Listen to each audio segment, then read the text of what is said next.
change them into mighty vehicles, GoBots and Super GoBots, each sold separately. GoBots, GoBots, GoBots, GoBots, GoBots, mighty robots, mighty vehicles, GoBots. GoBots and Super GoBots, Destroyer, Sidekick, and Leader 1, each sold separately. In the far reaches of the universe is the star planet Symbion, a perfect world until their biological experiments exploded, creating an exotic realm beyond all belief. As mutant life forms ravaged their global paradise, a new and incredible species emerged, the Sectars. With Prince Dargon leading his warriors of the Shining Realm against the evil General Spydrax, he would destroy all to rule all. His terror troops of the Dark Domain know no mercy.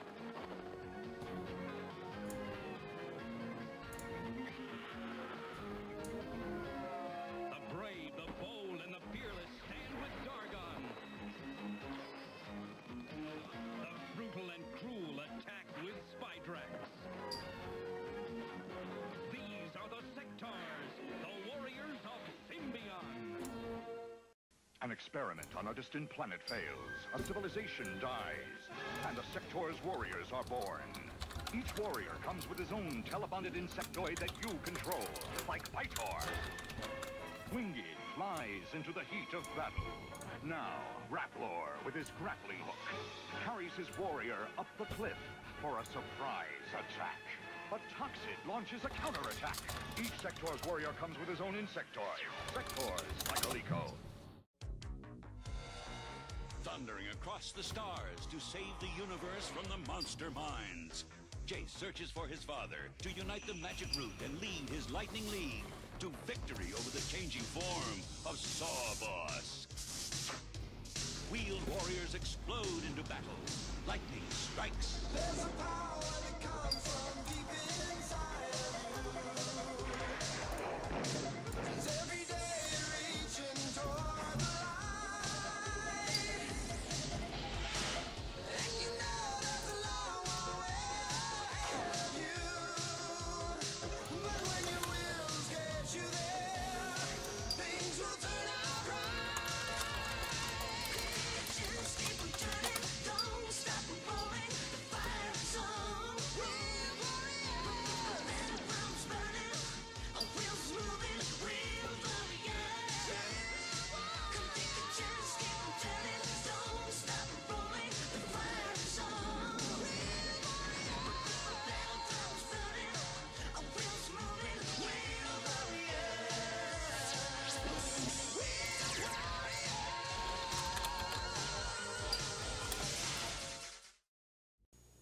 You can make the good guys better.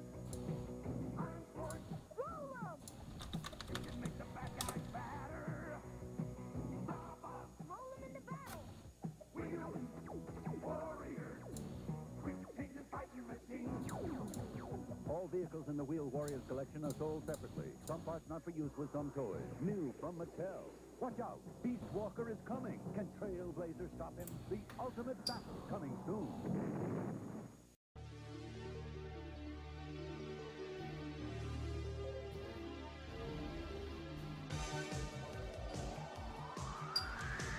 Masked Crusaders working overtime, fighting crime, fighting crime. Secret raiders who will neutralize soon as they arrive. The Sidetracker's gonna lead the mission, and Spectrum's got such supervision. It's the mighty power that can save the day.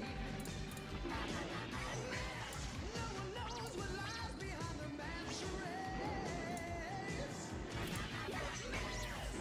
Always riding on Venom's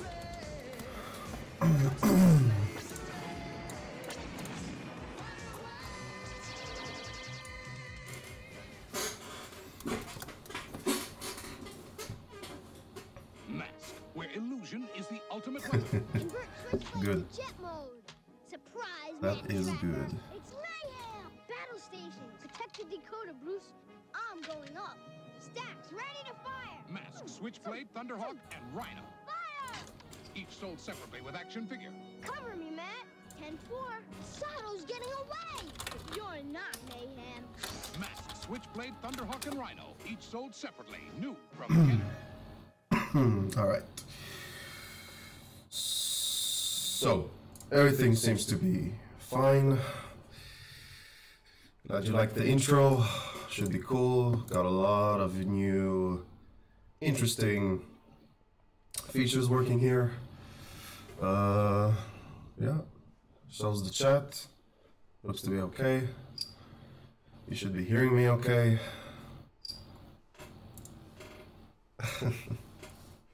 Each sold separately by now. Yeah, I just found out a bunch of random clips of the old cartoon shows, which is our big direction now with the game, you know, just to try and nail that. But you can stay on whichever chat you prefer. There's an echo. Should be okay now.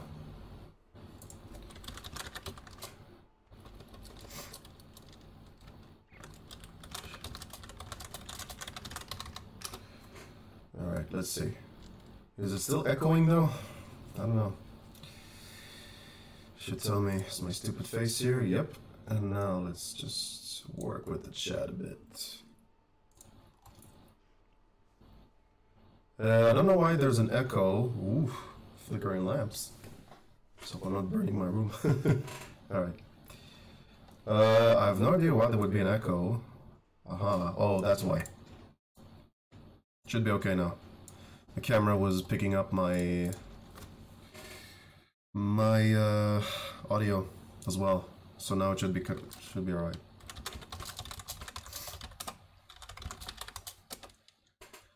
Alright, so where do we even begin? Well, let's see. Technically, we're showing Buck off at a convention called Gamers on the 1st of April to the 4th. Should be there on the 1st as well. And one of the big changes, good, and one of the big changes that we're doing to the game, and I talked with this a little bit about this on Twitter, is the whole thing with the difficulty. Now, I had the amazing chance to work with students, young kids who basically don't play games for as long as I do, and that was something I tweeted about when I realized that at the end of the day, Buck is really about the story, and it's about the experience. It's not about Dark Souls mechanics and difficulty. Now, it's still going to be challenging, yeah, but from what I just learned from my students, it was fairly obvious that something needed to change. Now I'm just trying to figure out where I'm putting this chat. But the whole idea is to try and make the game a bit more fair. And the big discussion that we had today with the class is, what is difficulty? And that is something that I've read a lot of game design books about. And difficulty is a very interesting thing. It's very subjective.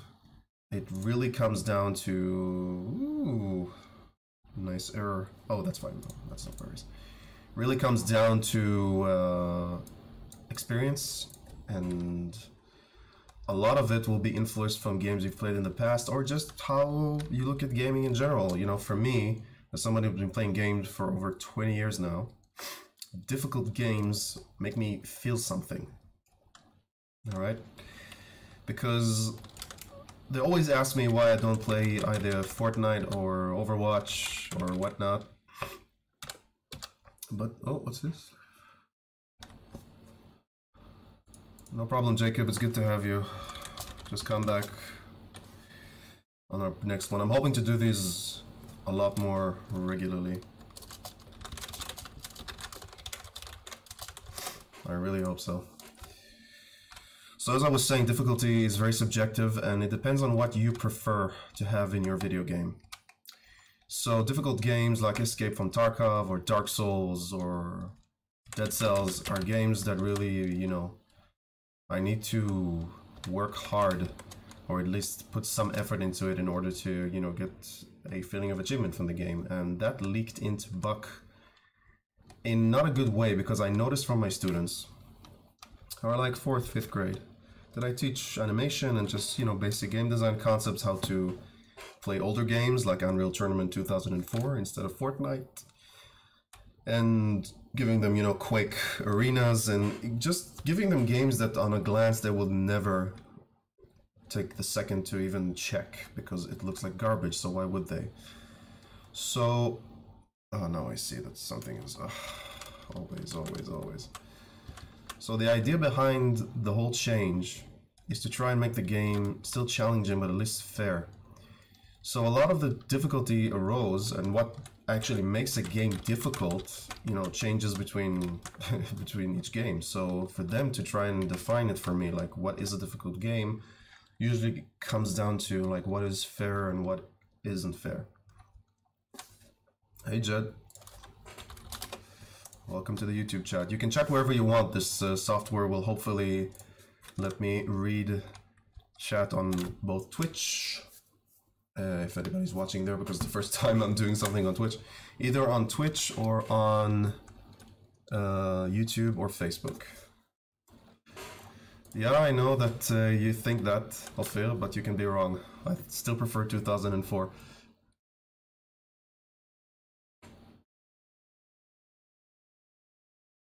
Thanks, Jacob. Really appreciate it. Sad to hear about that. I'm really sorry. It always is. It's the reason I still didn't get a dog, man. Since Buck, I'm still doing this game. Still trying to make this whole thing work. And yeah, I think that, you know, it sucks. It just sucks. But as Bill Burr says, you know, we're guys, we'll handle it, and we'll just die a few years earlier. I'm kidding. It's really, my heart goes out to you, and I hope that you'll get over it. But always come over here, you know, talk to me. We're always available, and just, you know, take it easy. Later, man. So there are a few changes. First of all, here's a big one. Bye, Ellie. Thank you for joining me. Sleep well. So there was a big change now that Buck transitioned from the outskirts to inside the pub, because I'm trying to get a more cinematic thing going instead of just, you know, and the dialogue, now move here, now move there. I'm trying to create something a bit more linear. But then again, I'm also going to try with the new missions, the way they're going to work. Look, it's going to be the same levels, but the entire layout is going to be different.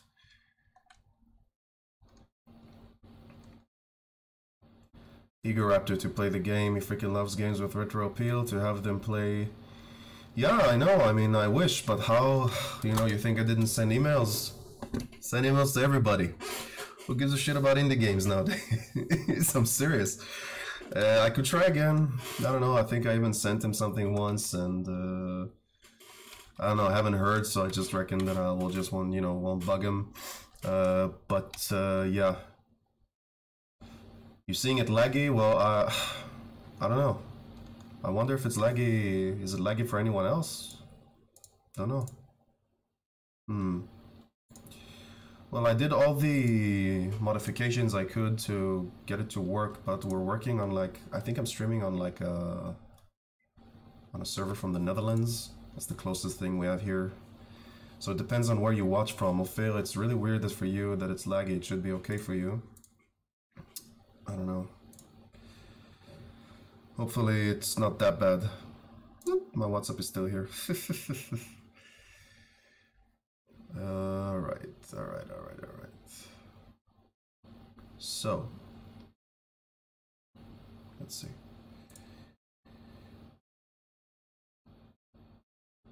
I'm not going to show too much of the dialogue. I'm going to record all these lines in the next few days. But what I've added now, I've started on a previous stream. I just want to show it again. That alright, I skipped it. I fucked it up. Alright, just a sec. Never mind. He takes the map. He has new animations. They're talking about it. She's whispering something to him. I just added a lot of new animations. What I was starting to say earlier with the missions is that currently, like in the live build, you talk to Mug, then you need to go left. And that created some problems for players, because it's kind of weird, because in most games, the way I thought about it, you know, in most action brawlers, you need to keep going right, you need to keep going right. So I wanted to break that, and on the first mission tell you, hey, listen, you can go left sometimes here, because the level design does allow for you to change that in a way. So the level design allows you to like explore different areas. So I'm trying to encourage you to go into different directions, not just keep going right, but you know, there's only so much you can do.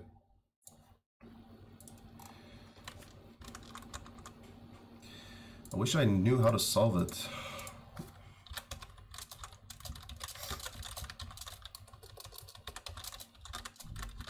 No idea why. I did like an automatic, you know, description thing, to like an automatic test to see if it all, you know, how it all works, but if it's laggy, it's laggy. I have no idea why. I'll have to play around with that. So what I wanted to add now, because the town is now open, I wanted to add a more crafting area stations. So right from the get-go, before we even add the crafting stations, let me just look at the stream on YouTube. I want to see exactly how laggy it is. Before we actually change something, looks fine to me. Very loud. I'll try not to cough, by the way. I know I cough extremely loudly, so hopefully... Look what I just said. So hopefully it should be a bit better. Alright, let's see. So... let's do this now. Oh, the gameplay is a bit laggy, by the way. This can also be from the... just Unity itself.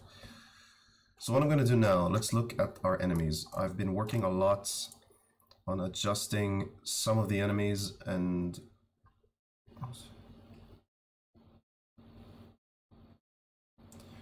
so Azim, you're saying that he showcased old games he worked on from the day that was scrapped. From designer standpoint, I can tell that this project will particularly jolt his gears in a good way. Well, how do you reach? How does somebody like me even reach the guy? An email? And hope that he lands on it? I have no idea. You tell me. What's the best way to contact the guy? And to make him notice me, or just the project in general.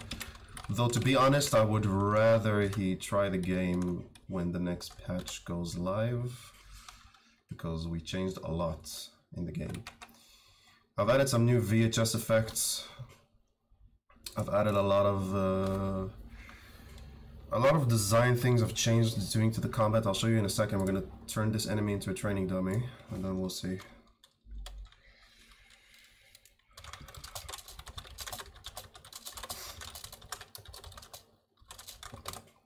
Alright, so let's turn this guy into a training dummy. There's a little exploit that I like to use, is if we go to the prefab of the enemy, which if you remember in a previous stream, this basically all broke down. And I think there's no music. Let's add the music. Yeah, phone connections. Bad for live.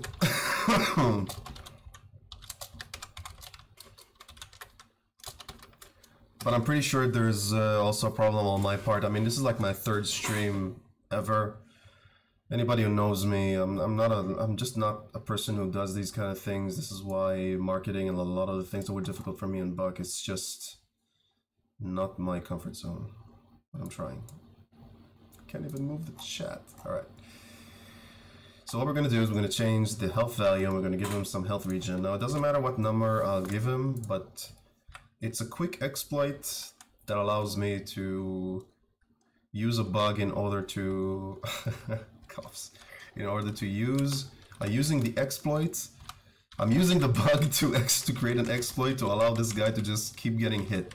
So even if he loses his entire health pool, he's still gonna be fine. Now look, as you can see, their attacks are like 50% weaker. My cuffs are terrible, man. It's terrible. So as you can see, his attacks are really weaker now, but the shotgun is really strong. It will be even stronger when he doesn't have an infinite amount of health. Now you see, it played the slow motion where he's dead, but he keeps going because he can never reach 0. Now I've added some new death animations for this guy as well. Let's see if I can get it to trigger. I mean, he needs to die, so that could be an issue, but I'm gonna show you Buck's. That's the first voice crack. We need to start counting those. There we go. And the chat is hiding it. Alright, I'm just gonna show this to you again. I'm gonna need to get used to this layout, man. This is so not my thing. Streaming, man. The cough, yeah, I'm sure he does that. I think he did it in his sequelitis videos, I remember. He used to cough a lot. So yeah, maybe we can do a cough podcast. Get it all working. There we go. So Buck is knocked back. Animation plays. Better than him falling on his knees and, I don't know, looking weird.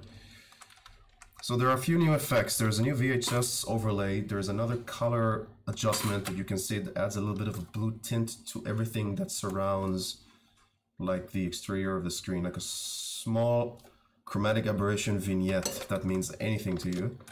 But it's basically a way to create the yeah, well, the stream delay isn't that much of an issue for me, to be honest. I mean, yeah, it takes a bit of longer to me to reply, so it should be alright. Let's see now. Oh yeah, there's new combos and some nice new addition. Oh, I know what to show you. What we're gonna add, hopefully tomorrow. Saw that? Saw that beautiful attack now? Oh, that was horrible. Let me show you again. Just the stamina is a bit too... It's too low.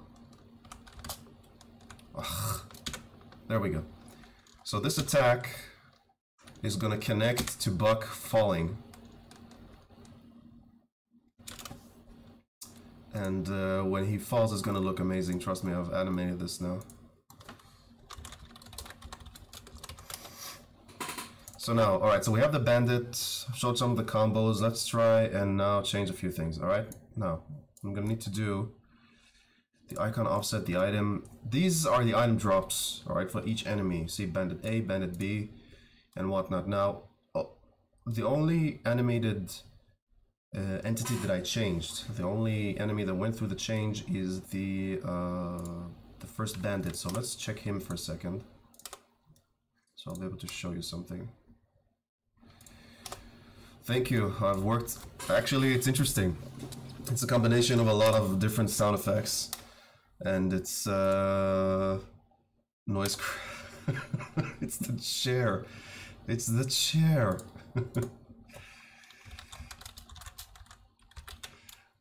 This is such a shitty chair, you know, my students... This is how embarrassing things have become. My students are like in the 4th, 5th grade. And they show me like their pictures of their gaming setup.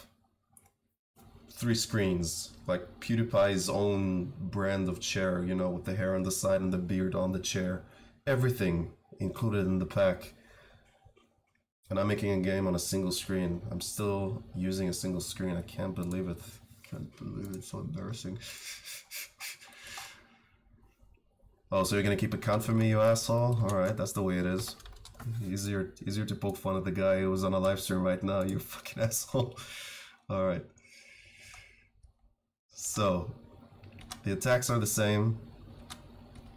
I've adjusted some other things, but this falling and getting up animations, give them a bit more time. I've also added some improvements. I'm still not liking some of them, so I'm gonna improve some of it now, and then we're gonna move on to item placements. That's the 3rd one. Oh, the stream is running better now? Good. It's good to know. Still no idea what the delay is, but it's good to know that it's still fine. Let's see now. I need to find the animation that is like... He's still getting up. Alright.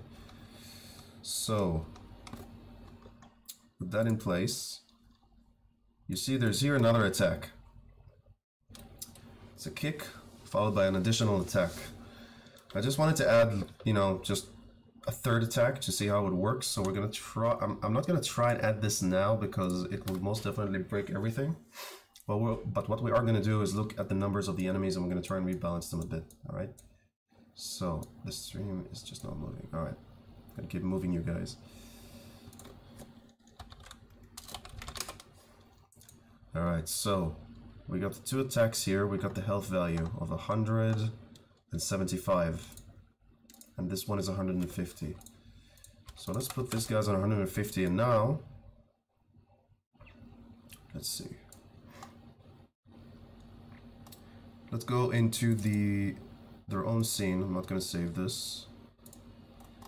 So I explained this on a previous stream. I'll just mention this, you know, quickly every time that I go to these scenes. This is basically where I design the enemies. You make sure it all works on one template, and then you can change the skins. So anything I change here will not go live until I override the prefab that you just saw me edit. This one. Alright. So this is good for quick in-game changes. You know, you want to change the loot, maybe the health value is a bit much. You're still, you know, working around trying to figure out the numbers. But when you're like changing attacks, there's no way you can change attacks on the prefab. Because the second I override it with this one, with the actual information that goes into the prefab, it's going to override everything. So now we have the animation map. It looks fine. Nothing too specific here. Death animation, that's fine. The attacks, let's look at the damage values here. 35, that's fine. And the quick kick is 45. This is a bit high. Like I said, I want to lower some of the damage values. So let's make sure that it's 35. Yeah, 35 should be fine. Should be enough. Should be enough. So now, I'm trying to figure out if I want to try and add that additional hit. Let's try. Oh no, man, no way. That's a bit raunchy. No way. I'm not a religious or a conservative kind of guy, but no. Alright. I'll call this attack chain. Let's see if I can even remember how this works. It's been a while since I edited enemy attacks. Alright, so it's not triggers, we need the screen shake, and we need the time range, and the damage type, the damage value, and the force, and the trigger area and hit area. Alright, so the animation ID is attack and kick, which is 23. Screen shake, we remember it's about 7 value. Mythical item. Yeah, rarity items should be cool, rarity item types. Now this will be interesting. I don't think this is gonna work because it's like a two-parter attack, and I think no, it's not gonna work. I can only register a single attack. So that is solvable though, because we still have the kick, right? So all we need is the initial. We have the kick already happening, which was good for reference, but let's remove all of these. So now we get the attack itself. And let's see. Now all we need to do is just to change the speed of this entire thing. Hopefully this won't break something. Alright, good. So we got the jump and the attack, and he goes back, and it ends on this. So we're not going to stretch the keys, we're going to end it here. We're going to keyframe all of this. So now we just have the jump attack. It's still on the same area, which is the 23rd animation, so I'm going to just save this. Just already did. I'm going to go back into Unity, and now we're just going to load the enemy sprite information.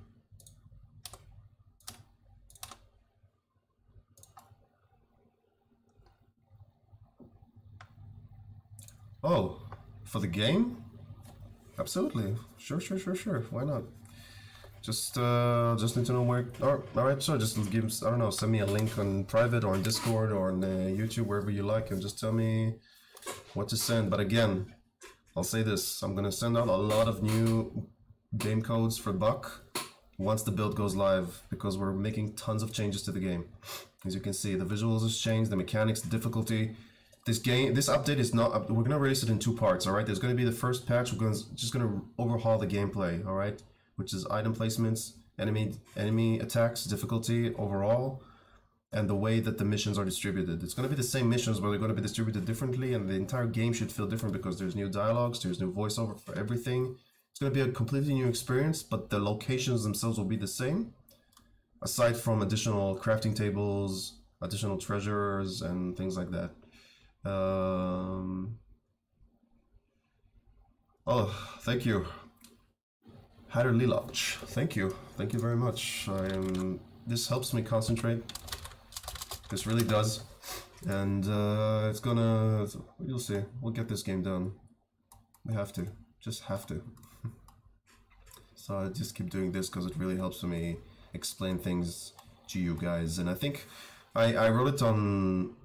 I've been talking to some people, and basically, I want people who aren't artists or programmers to look at this guy, all right, as an example of if you can just talk loud enough or just convince people of your idea, get the right people together to work on a project, you can make an entire video game, all right? Because when I started to work in this industry, I've had people come from above and tell me, if you can't write a single line of code, you're worthless in this industry, all right? People who probably lack self-esteem and needed to lambast a young kid just trying, back then, yeah?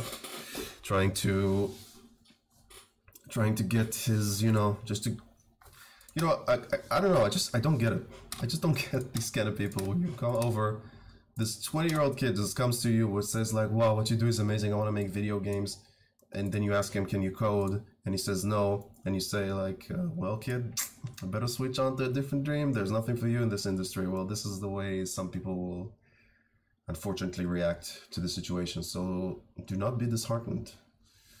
Because at the end of the day, somebody needs to get everybody together and get it all to work. And you'll be surprised that programmers and artists usually just literally just don't have the time, understandably so. So somebody needs to come in and do it. And that can be you, like it was me. Enough with the gospel talk and the cheery things. I don't like to talk nice, it doesn't suit me. Alright, so now let's see, we got the attack going, which we can see that the attack starts here. This is like where the damage should start to register. And I can already see some issues with the animation, so let's fix this for a second. Just that his hand needs to go over his head right over here, see? This needs to go over the head, there we go. That should be fine now.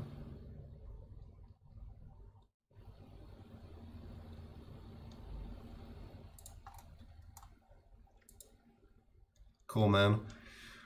You should tell ScytheMD I'm really sorry. I feel like I really frustrated the guy. I mean, I completely understand him. I completely understand his frustration with the game development. I wish I could explain all the details of what exactly happened, and we'll get more into it with the coming Kickstarter update, but currently it's just like, it's a combination of so many things, and I completely understand the frustration of us not releasing updates, but just imagine what we're going through. Alright?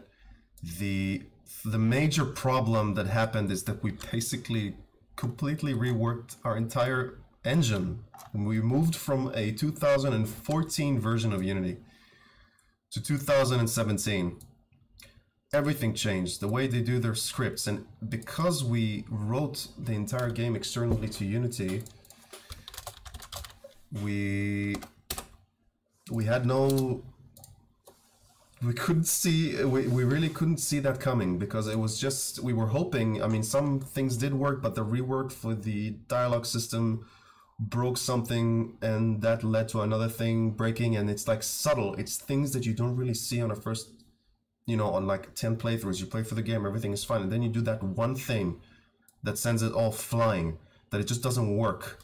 And these small things can just break the entire game, so, and corrupt like your checkpoints. So it's either releasing a game with new features with bugs that are so terrible they'll just break your entire experience, or just wait a bit longer, wait considerably longer, and at least get a patch that completely overhauls the gameplay and still lives up to our expectations of what an early access game should be, which is not a broken mess. Buck has some bugs and he's not balanced in difficulty, but at least it's working, which is what can be said for a lot of early access titles, unfortunately. And I don't know, it just sucks. It just sucks. This is what gamers need to deal with nowadays, seriously. Fucking sucks. Alright, sorry, I'm getting distracted. Let's try that again. We're at the animation point, alright? We know the attack is going to start here. So this is from the keyframes itself. You need to imagine these frames as seconds, alright? So 2000 frames is going to be 2 seconds. So right at this point here, where the attack should register, we're gonna go back to the bandit. And let's see if I can, this is a bit, Dude the Disciple, the Dudev, this is the nickname we decided on low. Hey man. Hey man is just priceless. Alright, so we're gonna do the exact time range, which is 0566, and it should stop registering the attack around here. Right? So it's 0.587. 0.587. Alright. The damage type for this should be a knockback. The damage value for this should be higher. This is a bit of a punishing attack, so let's give it a 50. Maybe not a 50. You see, this is my automatic response to these kind of things. I'm still, in my head, I'm still using the previous numbers. So 30 and 35 is the new basic attacks. Let's just make this 45. Or, yeah, 45 should be fine. Force. This is the amount of force that's going to push you back. So because I don't remember the exact value, let's look at the different animation. Alright, and see that the force for this one is 1000. And it's not a knockback attack. This is just a quick kick. So I'm going to guess that around the 1500 should be alright. Send him a bit up.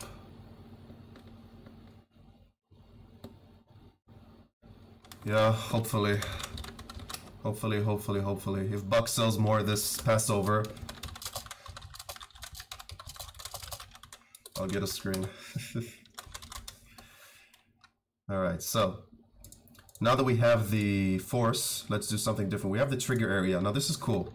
Trigger areas are basically the location. I'm saying basically a lot and I'm aware of that. You have to forgive me, my vocabulary is still rusty, but I'll get there. I promise you I'll get there. Now this is nice because what it lets you do is the second Buck enters this area, this attack is going to trigger. It's that simple. Alright, so let's see now how this works. Let's make sure that it's in front of him. So you see the entire space between this collider and this one, which is the two previous attacks, you're going to have the third one. So let's make sure we give it the correct name. Alright, and I'm not gonna call it, let's call it trigger area. It's gonna be a overhead attack. Overhead smash. That's a nice name. Overhead smash. Let's go back to our guy, open the attacks. Let's call it something different. Can I even call it something different now? Yeah. Overhead smash. Knockback. Alright, everything seems to be fine. Now the only thing we need is the collider, which is the stick. Correct? So let's look. We have the quick kick, we have the overhead smash, and this is the trigger area that we just selected. Alright? Trigger area, hit area. Now I did something wrong here. Sorry, let me just make... Alright, let me see. I just chose the same thing twice. Let me just fix this. Trigger area for the quick hit, trigger area for the quick kick, for the dull hit, for the quick kick, trigger area for the smash attack. And now what I'm looking for is the bones. There we go. It's called dull hit. I should probably change this. Let's just change this to this weapon. Now this can break the other attack, so we're gonna make sure this is fine. Now again, this is not concerning the other enemies, because if I override the prefab, it's just going to, if everything breaks, it's just going to break the bandit A, which means the previous enemies are fine. This is why it's important to make sure that it works here and in a contested environment, and then we'll see, copy and paste this to other enemies. How much is Buck's max health points? Currently it's 250. It's 250, if I remember correctly. Let's look at the attacks again.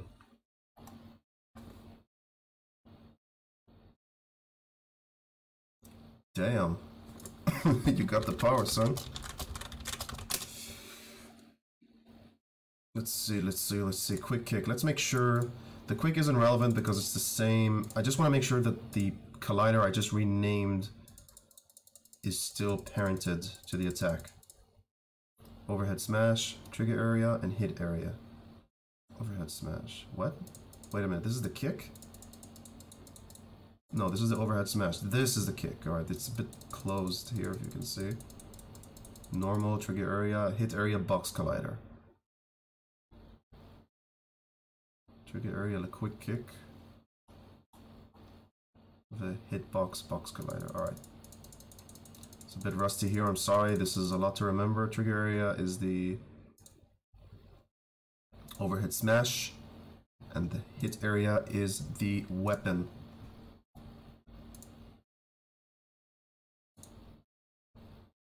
Correct? Am I doing this correctly?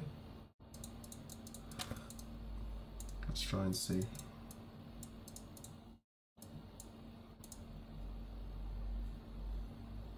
Yeah, that's what I thought. He lost the name. Hit area weapon. Cool. Alright. Let's test it out, see how it works.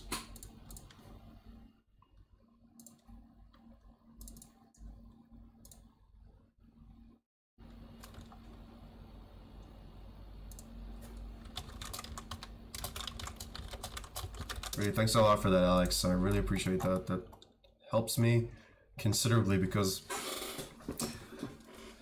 as a small studio, 3 people currently, hopefully 4 soon, but 3 people, there's a lot of things that you need to do, alright, as a game developer.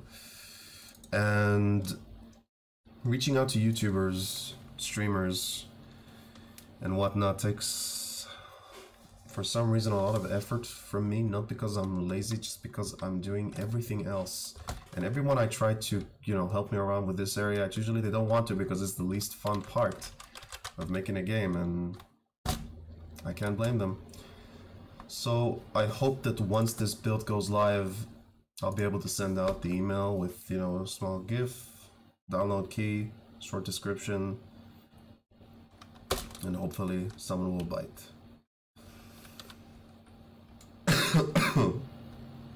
Let's see if we can get the attack to go. Not yet. There we go. That's better. Still a bit too close. So you see, now we know. I'm just trying to get him to trigger the thing. Interesting. Alright. Let's fix this. Let's go back to the bandits. And fix this. Now the way we're going to fix this is we're going to play around with some of the detection areas. Alright, so the dull hit, this is this one. Quick is this, which is fine. And this one needs to be like this. And the overhead smash should be like this.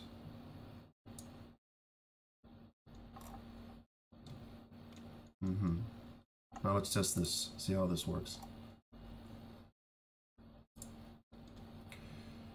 Let me just see.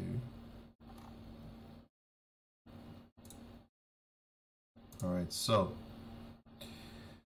let's do this, save the prefab and continue moving forward. Now let's see what we get.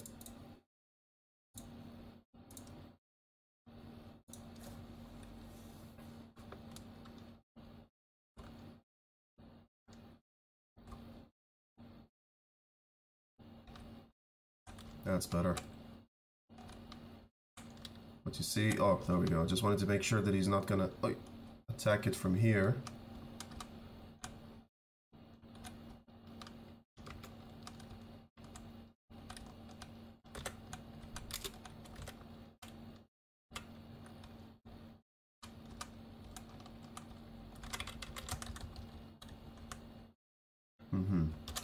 Alright, that works, but I still want to improve the thing.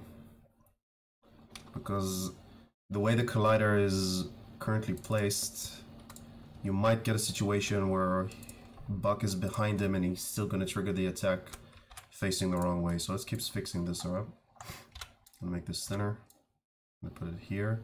So it's like when you're really close to him, And it's just gonna give you different attack types depending on where you are.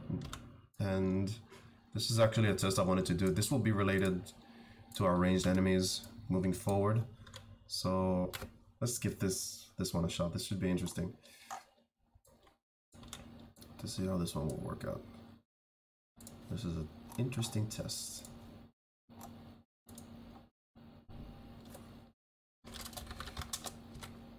Sorry for the caps. That went more aggressive than I'd liked.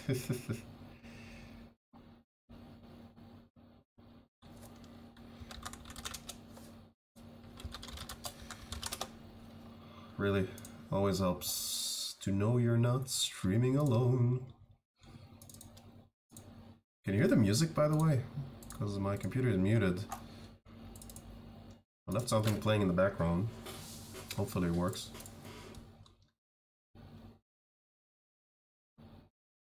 By the way, Phil, can you check? I mean, is it even live on Facebook? I've got no idea. Got no idea how this whole thing. It feels so old. It feels so fucking old.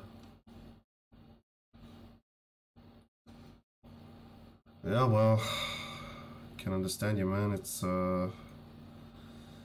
ain't easy. Rigging, especially, I just survive, you know, just 2D is getting me worked up. So I can only imagine what you're going through in 3D.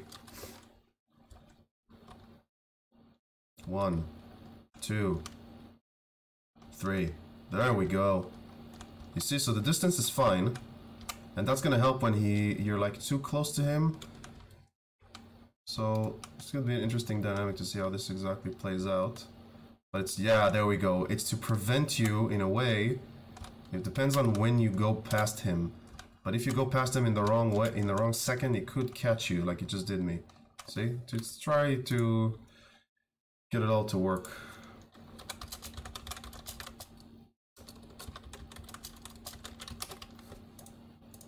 Alright, so. I'm happy with the attacks. Yeah, the effects are looking better, aren't they? Thank you. Okay. So the bandit looks fine. I'm gonna keep him as is. I don't want to change him up too much. The items, let's see what he has on the items. Craft timber. Alright, this is important. I'm removing this item from enemies. This is... You have such a limited inventory space. I would much rather they would drop any kind of healing item or something.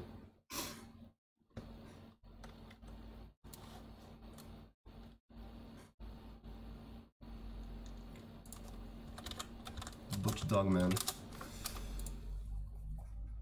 Let's see. The reason I'm doing this is because I only want you to use like the timber or these kind of like weird crafting materials, like simple crafting materials. I want you to use this at shops. I want to, in this entire build, this new patch is going to change the way shops work. So you get to unlock Nibbles as a salvager from the first mission if you choose to do so. So what I'm going to do now is to make sure that I have this template for him, this kind of enemy, that he drops a basic crafting healing item. He has a chance to drop you a beer, and he has a chance to drop resin, which resin is the level 2. I'm calling it level 2 because it's a byproduct of timber and glass paper. So I want them to have a small chance to drop it. All right. So let's see. I need to find it. Where the fuck are you? There we go. So let's get the resin in there, and we're gonna put about 20. All right.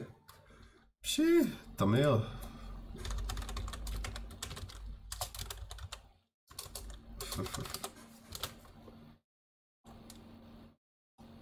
Oh, there's no music playing?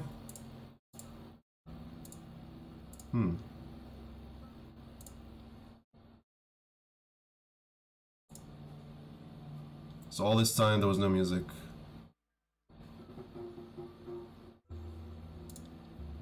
Should be a bit better now, but... let's give it a shot. Alright, so...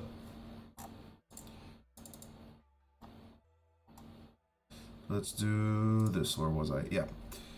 So we got the resin, 20% drop chance, 20% drop chance to that, and scraps. It's about a 40% chance to drop about 5. It's not that relevant. Tingleton is a rare drop, but I'm gonna keep it at 20 as well. Yeah, that should be fine. This is a good template to remember. But I'm gonna remove all these crafting materials from enemies. You're gonna find them in shops, so don't worry. It's just a way to make shops more relevant.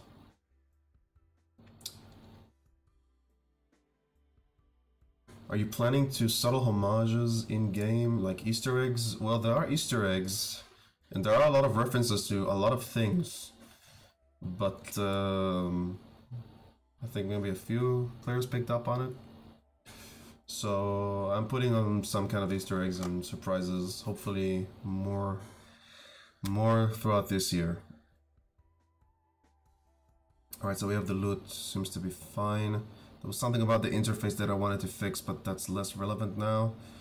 The item should be okay, and yeah, that should get us there. Alright. So I'm gonna shut up a bit now, because I need to just concentrate and make sure that I'm doing this correctly, okay?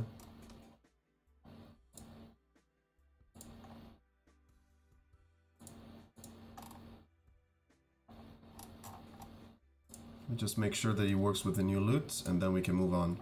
Because I'm tired of this enemies, and I want us to do something a bit more interesting than look at this guy die over and over again.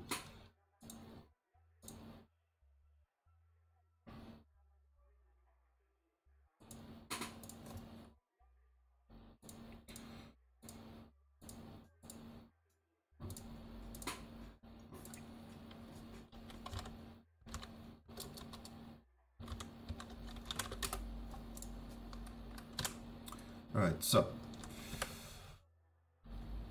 let's see, I want to get injured and see how this will work. Let's see his attacks. Alright, so we got the kick, that works.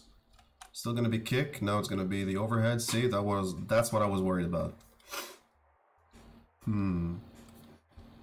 Easily fixable. Let's just see where it works. Alright, so he needs to be even closer. Let's pause this for a second. Activate gizmos. Alright, let's see. So, if Buck is about here, yeah, that should be fine. Alright, alright, alright, we can get this to work. We can get this enemy to work. Let's see. Let's go to... Let's go back to the enemy.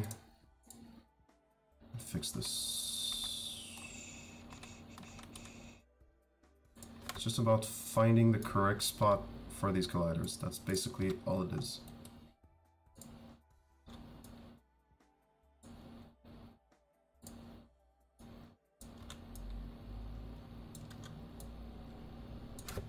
There we go. So if you're here, he's gonna turn around and he's gonna start attacking you.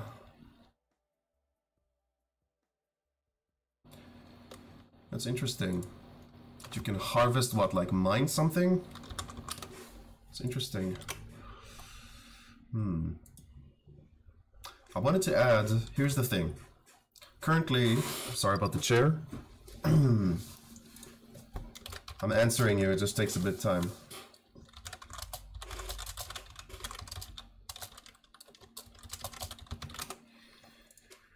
So, I need to think. Maybe, yeah, maybe it would be a nice mechanic to introduce that you can actually mine something, because currently it's just dropping, but I don't know. Don't you make this into one of your goddamn mining and farming games, man. I know you. I know you, you bastard. Alright. Nothing like a mosquito to the face.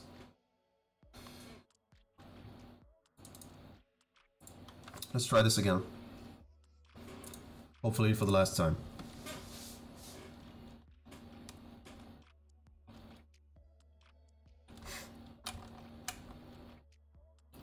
One. That's good. Still not there.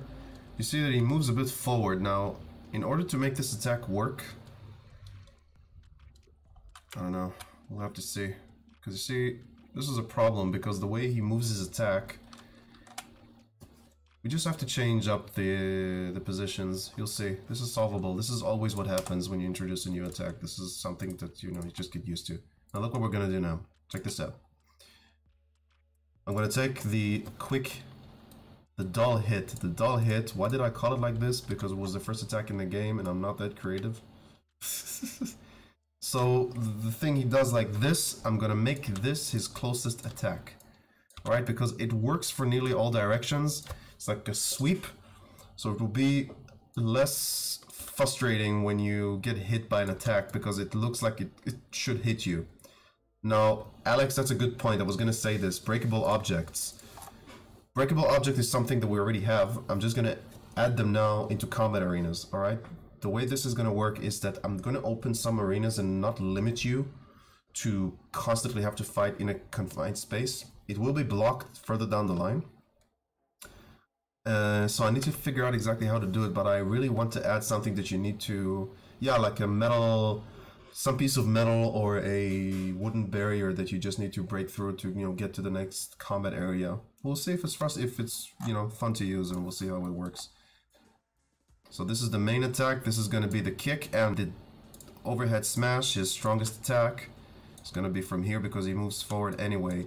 So it's going to be like he's almost leaping at you. Let's see how this is going to change the dynamic.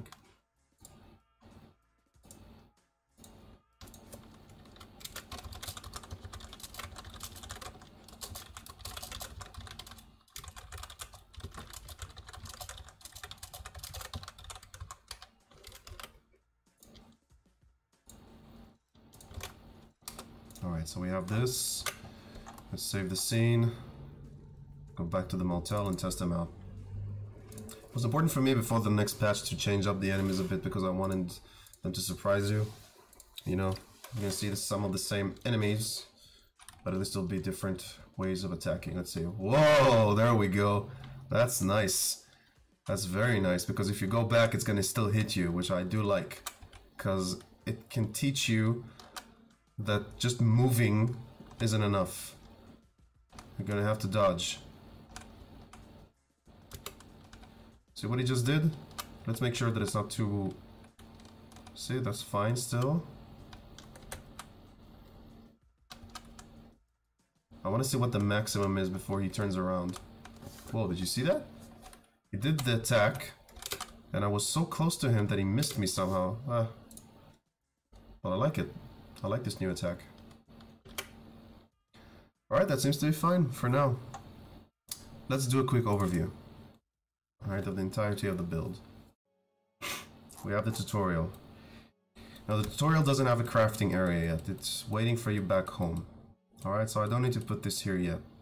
But what I am gonna do is take a look at each of the levels that you already played on the live build, and we're gonna change up everything that's related to loot. Alright?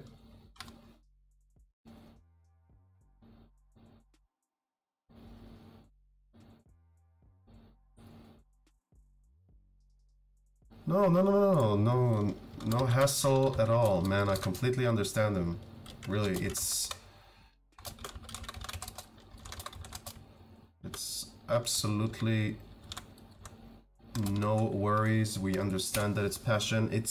Look, the thing that I teach in my classes, one of the most important things is what I see, at least from a development standpoint, is that a lot of times when you start to make a game, alright? Doesn't matter on what level of development. It can be AA, AAA, and indie. It can be extremely frustrating to talk with gamers sometimes, because gamers aren't aware of game development hazards, you know, they're not aware of this environment, and why should they? It shouldn't interest them, you know? They always kept everything behind, like, you know, closed doors. You didn't know exactly how games would be made, and just a sec.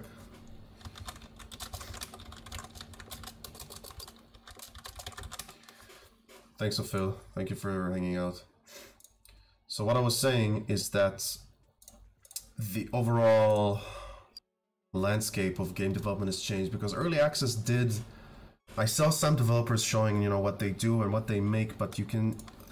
It's something that's relatively new, and for my generation, for instance, people who grew up in, you know, born early late 80s, early 90s, no one was really talking about how games were being made. It was just this magical, you know, experience that you just, you know, a game just suddenly appears. And from very greedy and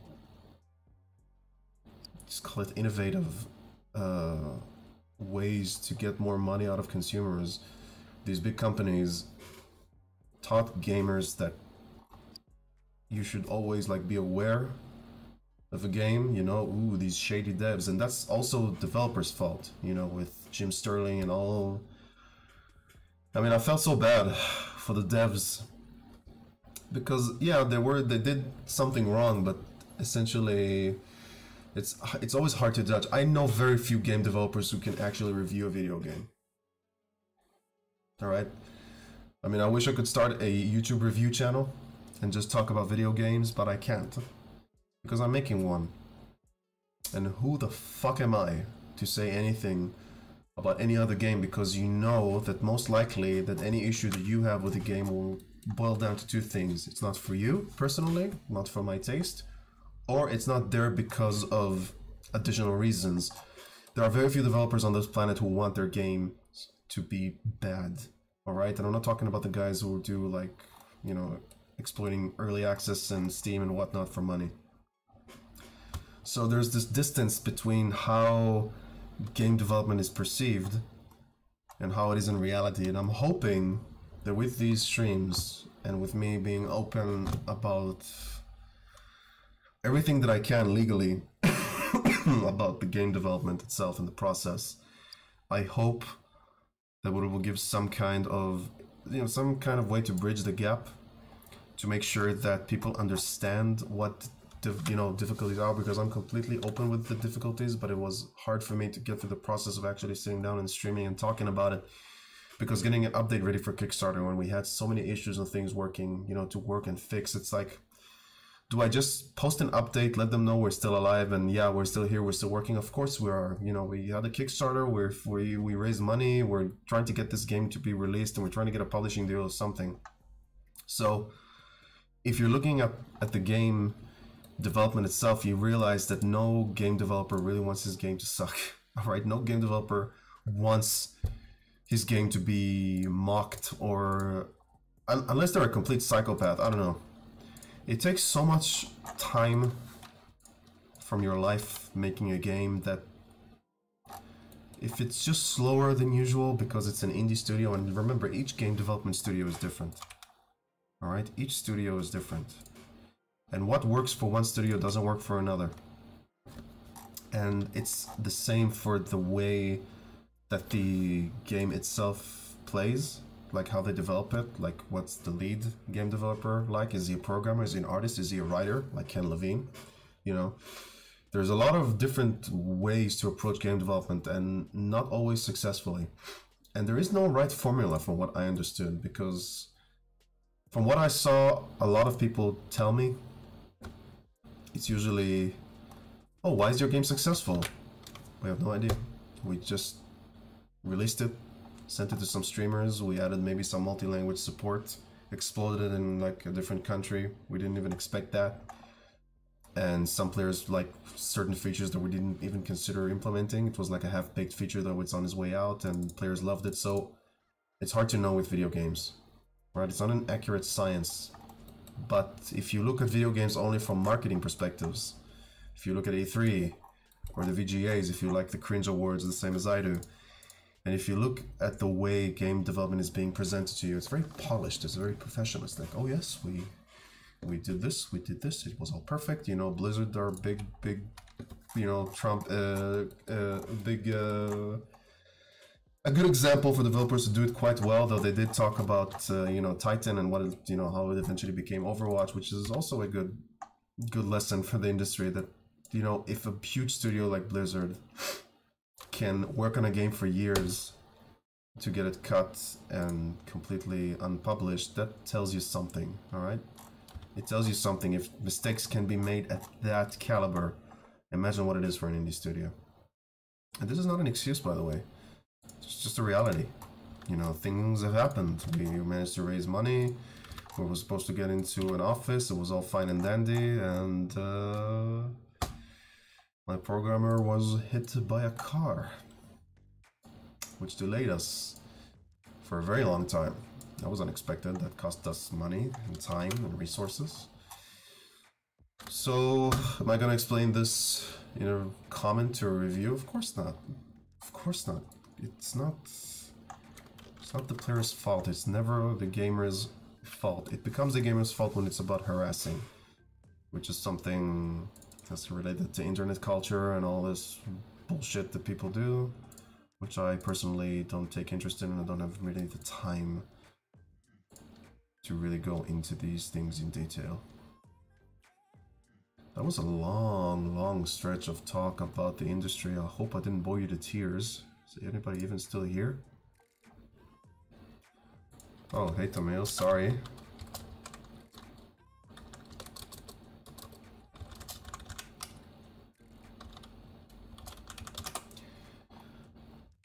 Counterattack in combat, not yet.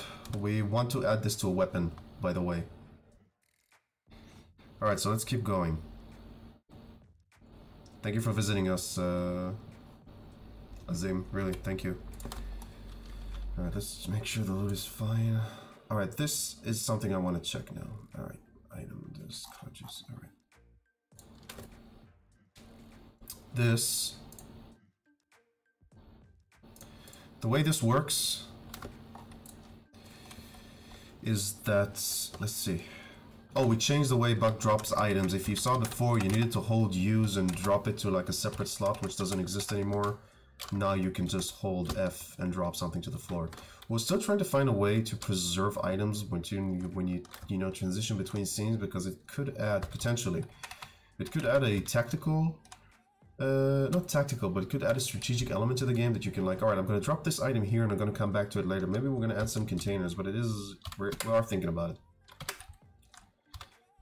Alright, so if the color is a bit bright here, it's because I'm still playing around with some of the VHS effects, and you can see that the UI elements work a bit differently in terms of lighting. It works for some scenes, not for everyone. I think the journal is the most problematic one. I'll solve this eventually. Now, you need resin, you need gunpowder, and resin can be made this, and now let's create this. Let's see if this works.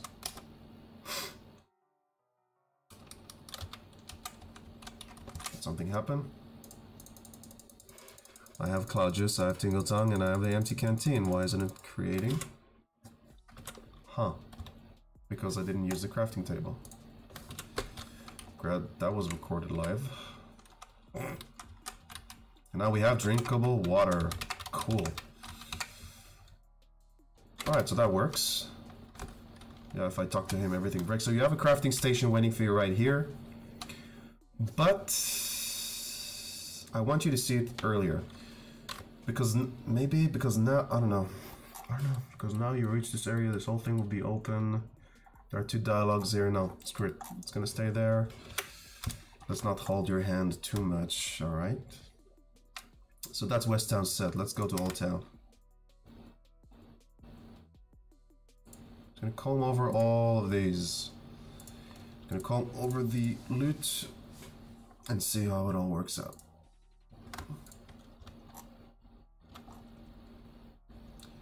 Cabinet items. Antiseptic bandage, that's one. I'm not gonna drop a lot of them. It's funny that you say that, but he's still here. He's still here. He's not going anywhere. Ace. Get out of my face, kid. I've got nothing to say to you. Yeah, we love him. He's the best. So there's an empty casing. I'm gonna add more casings. That's the big thing now. I'm gonna add a lot more casings because I want you to have enough to craft. And currently, I prefer you find a lot of casings and a little ammo. So like here you can see there's like ammo for the shotgun. I'm gonna add 6, I'm gonna add 12 for this, and I'm gonna add casings. Now the thing with casings, and why I like the mechanic, is that you can use both of the casings to create your weapons. Like you just like the casings are, in the beginning they were like shotgun casings and pistol casings. It's just universal now, so it should feel a lot better. Third voice crack.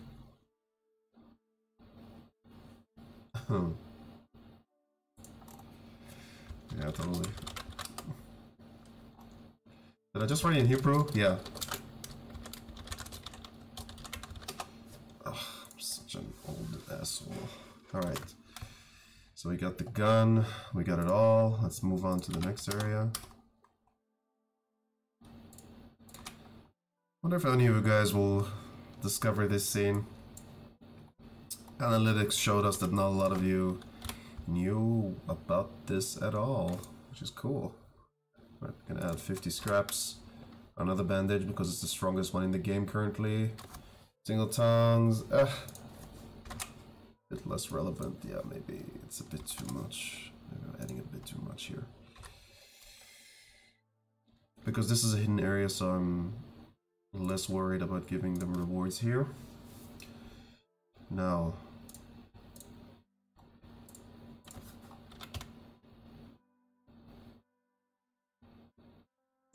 got the scraps, we got the prickly pear, which I'm gonna replace with Sabrisa. No, I won't. I know why, and I won't explain now. I'll explain this a bit later. And I'm just gonna add the other bandage, not the strong one. Just let's maybe add you. Let's give you some coffee here. Because why not? This is a tough area, I might as well. Alright, mission, this whole thing. Ugh, this whole thing is just... It's gonna need to change. This has to do with the mission, the way the mission works. I'm not doing this on stream, it's way too boring, it's just text. There's nothing interesting about it. So I'm not gonna dwell on this now, I'm gonna move on forward.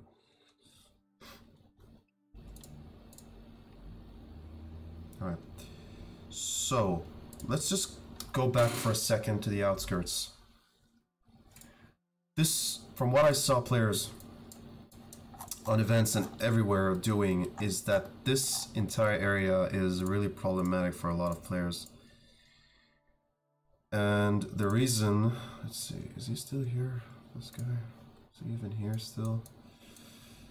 This guy, yeah, I knew it. I knew it.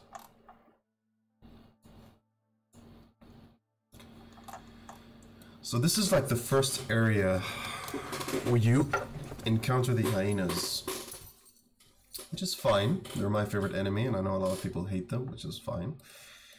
But they're great, and I did change some things, and now what I am gonna change is that fall over there. I'm gonna add a solid here. Something I promised my students I'll fix, and I'm gonna do this really now.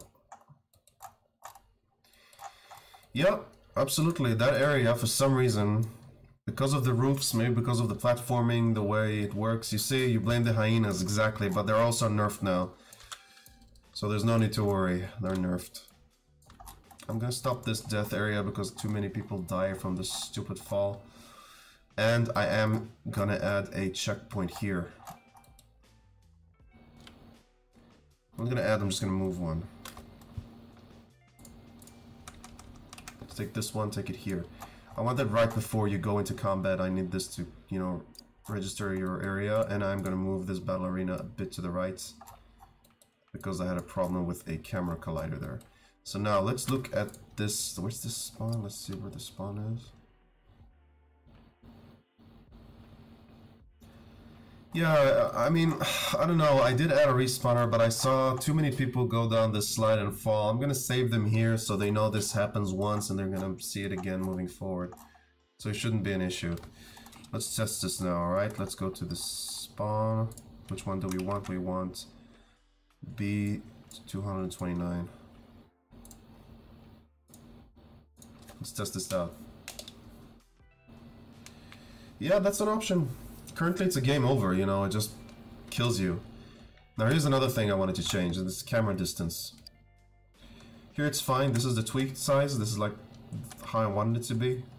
But this is the old one, and you can see exactly how far it goes, and I want to stop it because I feel that while it does show the area here fine, I prefer it just be here and not here again. Now you see something is blocking me. There's something blocking the camera. Let's see if there's a camera block here. This is our first battle arena, and it has a solid and a block list. No, it doesn't have a camera block list. What? Huh. Enjoy class, man. And sure, I'll always explain more. Anything you need to know about game development, anything you think, you know, I can explain better, just hit me up. Always, everywhere, online, here on the streams. I'll do the best I can.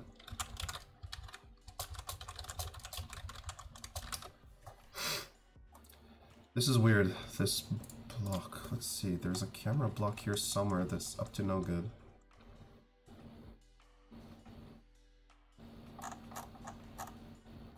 Why is it that when this triggers, it just stops? Maybe it's the camera zones? No, it couldn't be. Camera zone speed, maybe? Oh, I know exactly what it is. Has to be the Battle Arena camera. Let's look. Camera block, camera block, camera block. Let's look at the camera control zone. Battle camera. This one. This is the global battle camera, which I am gonna move. And this... These are the two. Oh, there we go. That's the previous ones. Cool. So this is going to be the same. 0, 0, 0.1, 0.1, minus 0.1. Now let's see what happens. Let's just see what happens. Alright, so we're here. The camera is a bit closer now, but the distance, see the front distance, the X, the way that it works, just moves it a bit too much to the right. So let's just fix this. Here it's 100, here's 250. This is why. 150.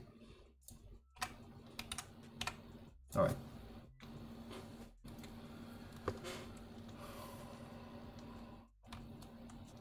There we go. So now it doesn't feel as jittery as it did.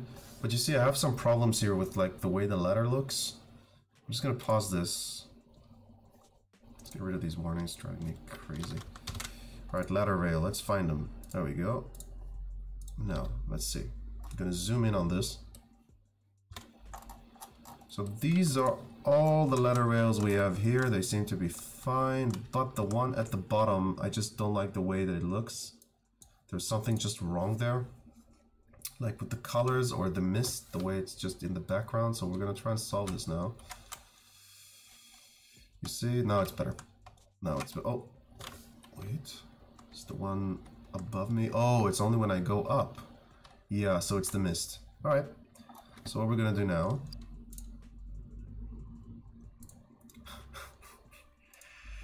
Very cool, Ollie.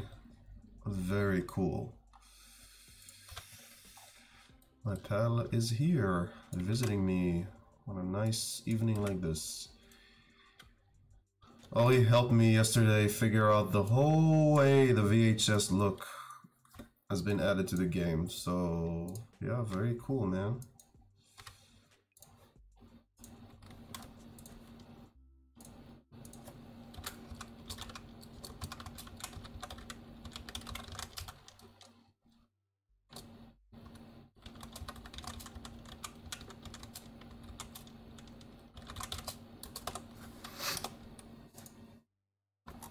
Like poetry, it rhymes.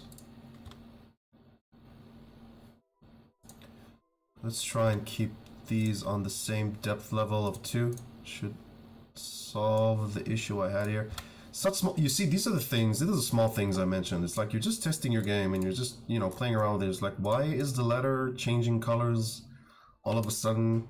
And then you realize that the entire scene was redistributed inside Unity to just make it not work. Alright, now you can see there's a mist going up. And this mist is what's screwing up this ladder, the bottom ladder. Alright, it works here, it works here, it works here, it works here. Here there's no mist anymore.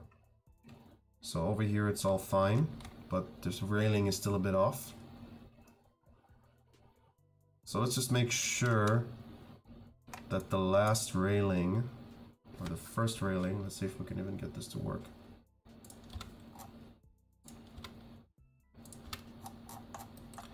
Which one is it? Well, let's look. You have to go through it like this. There ain't no other way. Let's just separate it to ladder. gonna say anything about what's on the screen now because it's a secret. Alright. Let's get this to be here at 1. This should be at 1. Let's see if this helps. Sorry for the whole thing. I'm coughing like crazy this summer. Alright, so we go up the ladder and it's still happening. This is gonna drive me crazy, so I'm just not gonna bother with this for now. Alright, this is not a high priority issue. Can we agree on that? So let's move forward. I'll remember that. It's easy to notice. It's just something wrong with the way the mist in the camera behind it is behaving. I'm pretty sure, yeah, it has to be the mist. Alright, let's try and solve this. Alright. Such a stubborn asshole. Let's try and find this. Get on the ladder, fades out. Alright, there's a mist here that's causing an issue. Let's wait for the black and white grayscale. Alright. Now, let's look at what mist is around Buck. Is it this? It is. So let's see, why is this happening? Let's see why this is happening. Alright, so that's why. Has to be -9. Yep. This is a Z depth index issue. I'll explain what that is in a second. I explained it on a previous stream, I'm just gonna reiterate. Interesting. 0, 0. Huh. Let's put it on 1. See if that works. -1. -1 should be fine, if I got it correctly.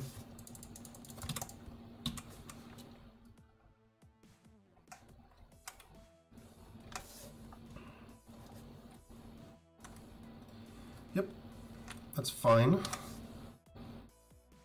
Yeah, I just removed the mist from this area, but it's not bad. It added in the background, makes it a bit more like, you know, you can see the mist in the distance, so it works for me.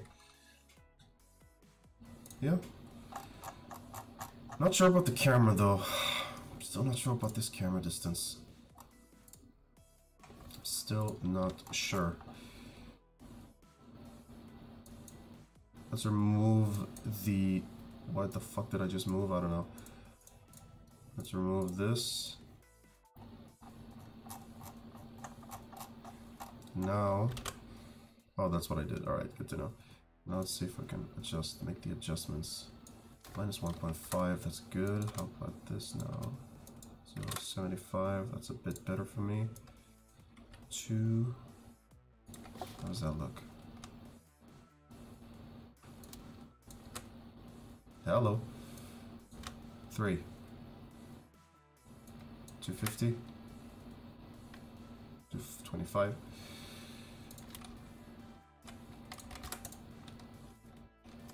All I'm doing here is I'm trying to adjust the way the camera works with Buck.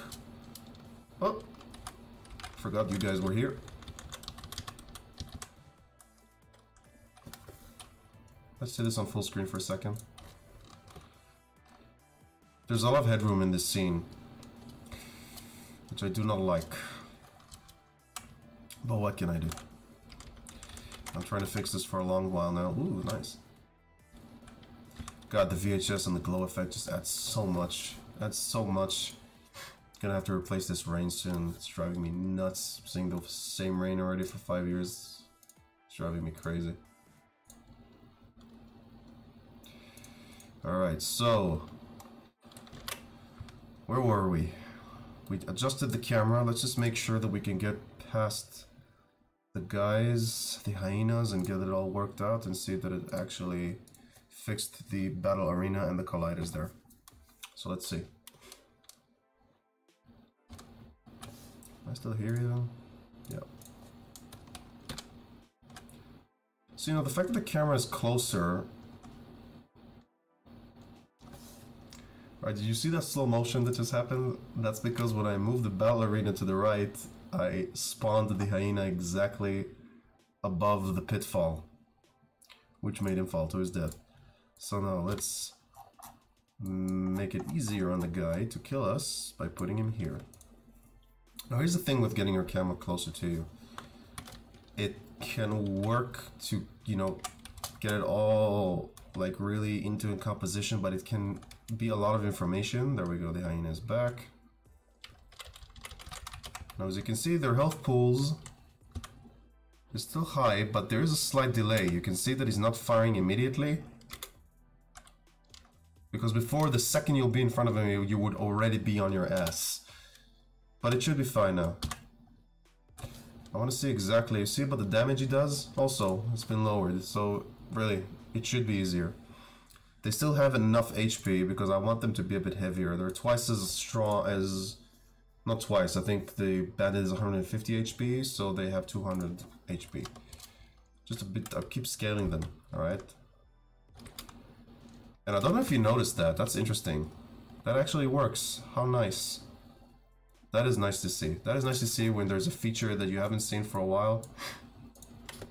Let's see how this works even if I'm closer, if he's already there, that's interesting. Easy, easy, easy. No, he's not here. But at least he did an animation, which is good, because it means that if I add him exactly right before you're supposed to see him, which is about here, you might still catch him, you know, laughing and putting his gun up instead of him just sprinting immediately towards you. So if this is now something that the enemies do, we might need to consider changing this for other battle arenas. I'm also planning to add arrows when an enemy is outside of their field of view, that you can actually see him coming towards you. So that should be nice. Alright. How long are we up for now? Like an hour and a half? Cool. An hour and a half. I'm gonna fix this railing, it's driving me nuts. Look at that shotgun now. Bye. Yeah, that's bound to happen in 2D games when you have no idea how to make them fall. No, this didn't trigger. Alright, this is what I wanted to check, and this is why I had to do the overpass, the pass to all the battle arenas, because what broke on the previous stream essentially broke all combat areas, see? So I know here is supposed to spawn a hyena and 2 bandits. So I'm going to give them our new bandit and bandit C, which is still the old template, and we're going to move forward. Now as you can see, it's called a hyena spawner, which is something important to note. The reason I called it hyena spawner is because I didn't want them to be bandits. This entire area should be nothing but hyenas, and since we have 3 skins, you see that there's a drop chance here. 33% chance of spawning hyena A, hyena B, and 34 for hyena C.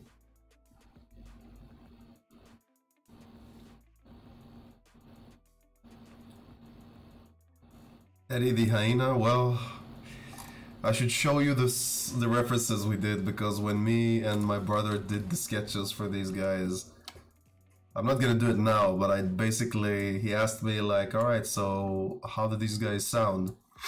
And I just did the insane Ed laughter from The Lion King.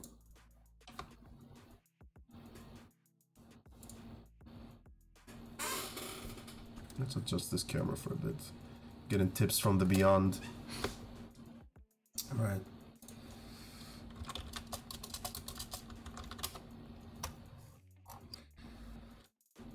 So yeah, the whole nickname, totally get you. I mean, look, I'm 28, I give most of the people I've met professionally on my phone, and I hope they're just too busy to be listening to me right now. But most of them are written down as nicknames. And the reason for that is because I have a terrible memory for names. Terrible. Ask any of my students. It's, yeah, I have a horrible memory for it. So I give nicknames all the time to everything. Like, I have a meeting with a guy, I don't remember his name, I just think of a characteristic that I remember and I just add it. This is how I remember things.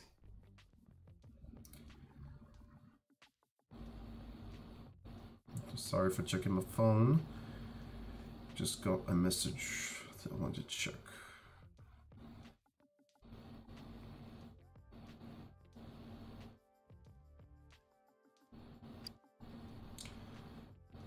Thank you, but comment on the stream, you asshole. Thank you, I'll change it.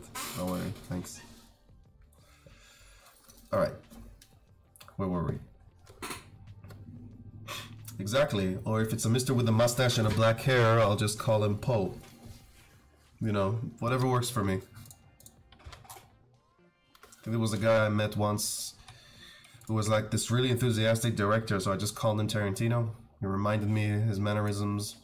I know his name now because I met him a few times, but that was the beginning. Oh yeah, Tarantino, yeah, I remember the guy,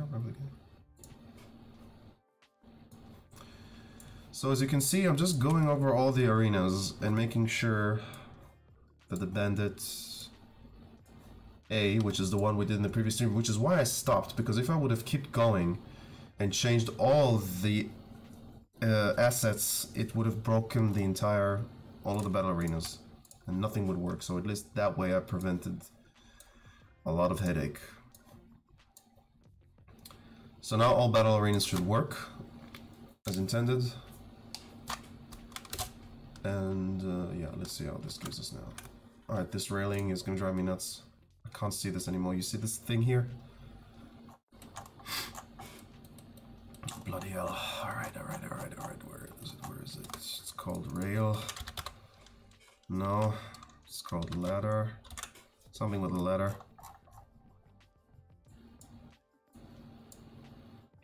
Is it the back? Yeah.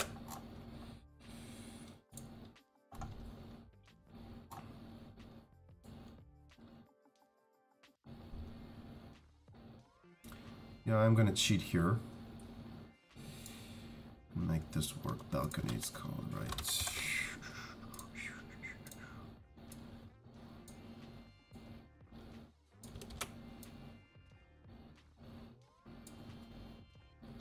That's better.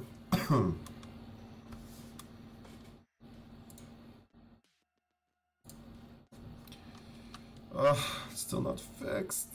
I can still see it. Let's see, balcony again. You can see how many things just take a lot of time for absolutely stupid reasons. This is why.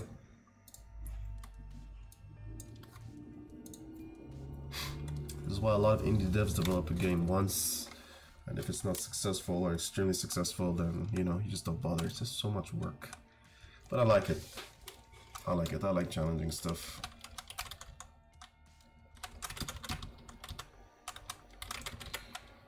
Fine with her health pools being a bit high, but I am worried about my stamina. It took me close to half a bar just to get rid of it, but I did use heavy hitting attacks. Let's see. Let's just try and punch this guy. Let's look at the stamina bar. I kicked. There's this roundabout kick. That looks fine. There might be some unexpected errors with the way the physics work.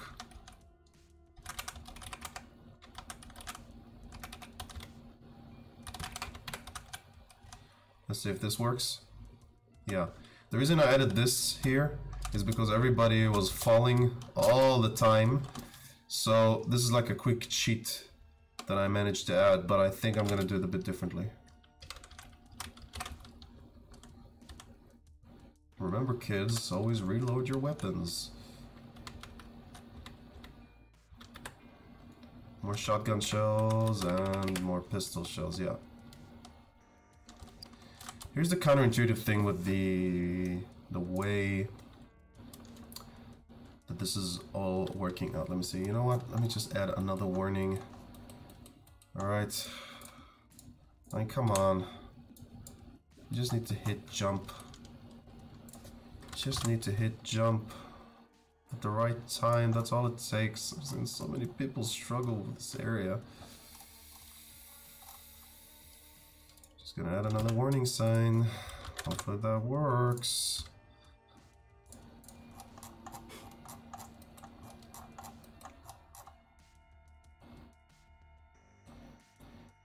Yep, got it. Animation is like Fuck, I mean, I wish I could just bring an animator. God, I'm just so tired of animating and I'm not that good at it.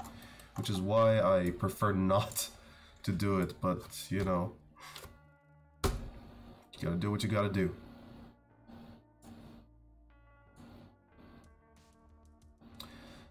Alright, so, yeah, we are, this is another warning. I have no idea how, better to telegraph that there's a problem with this area. Let's make it even a bit more clear, in case somebody else doesn't understand, that you're not supposed to fall down here. Alright, maybe this will help. What do you think? Alright, so we added a new attack, which is cool. Let's heal up again. Let's see how this works now. Yeah, that should be a bit better. Combat arenas triggered. Oh! Again, don't worry about the frame rate. It's usually having to do with the streaming and Unity. 1 scraps? What the fuck is that? 1 scraps? That's not a logical drop. It was wearing green, right? This bandit. This hyena. If this hyena was wearing green, it has to be C. Yeah. What are your items? Scraps small 7. Powder 1. Empty casings 2. This is what I'm gonna do with these guys. They're not gonna drop healing items anymore. Okay? They're not gonna drop scraps either. That's gonna drop from the bandits. What I'm gonna do with these guys is that they're gonna have a chance to drop either 6 empty casings. You know what? 3. 3 will let you... You need 6 to craft, like, you know, the basic amount, if I remember correctly. So 3 of these, of the empty casings, 1 gunpowder, which is a lot. You just need 1 gunpowder in order to craft something, like an ammunition. The resin can drop from them. This is going to be a global drop. To see how it works, let's do it like a... I don't know. Empty casings, gunpowder, and a healing item. This is all they're going to drop. They shouldn't drop more than that.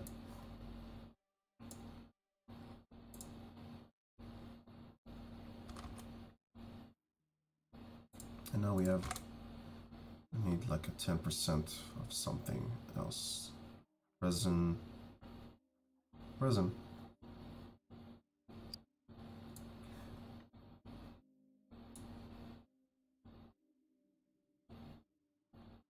Dark spot in there. What, like a shadow?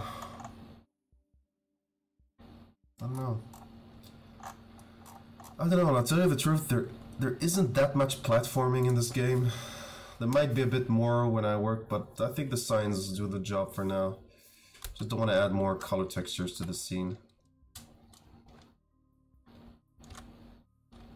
And of course it spawned the wrong enemy, but that's fine.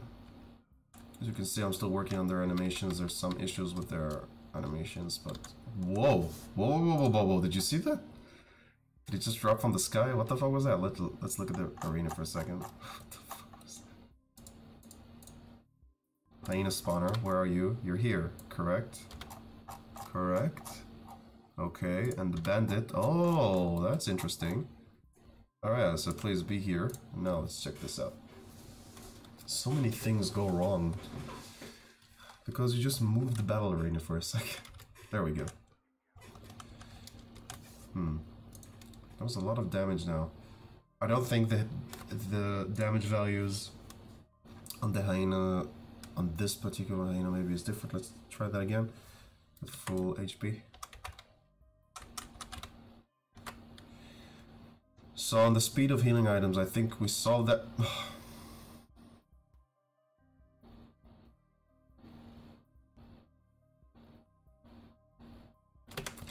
So as for healing items, I think that the speed of the healing itself is a factor because some healing items will continue to heal you through damage and some will not. So this one in particular, as long as you don't hit 0, will keep healing you. Which I think is an interesting mechanic for a game like this. I need to work on that holster animation. Still, just not happy with the way it looks. It's too jerky. Alright, so we have full HP. Oh, that's why, because he did the swing.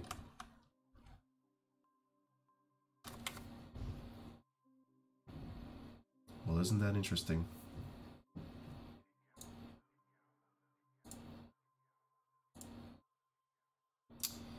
Isn't that interesting?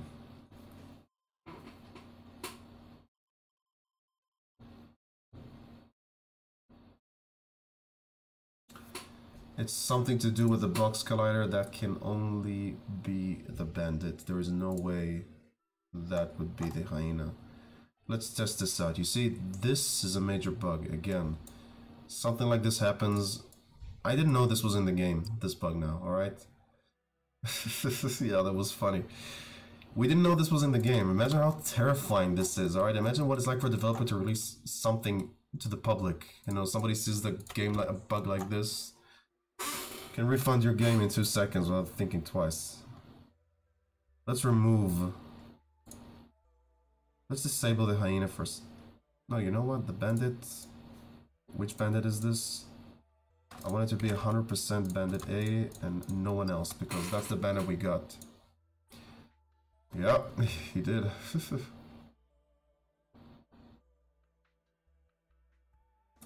Let's try this again.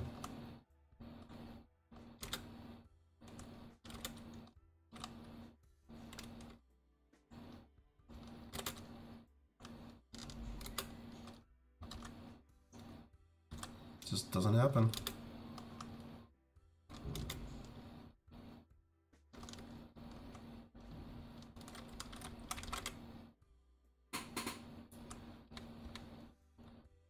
That was a very scary bug because I couldn't reproduce it.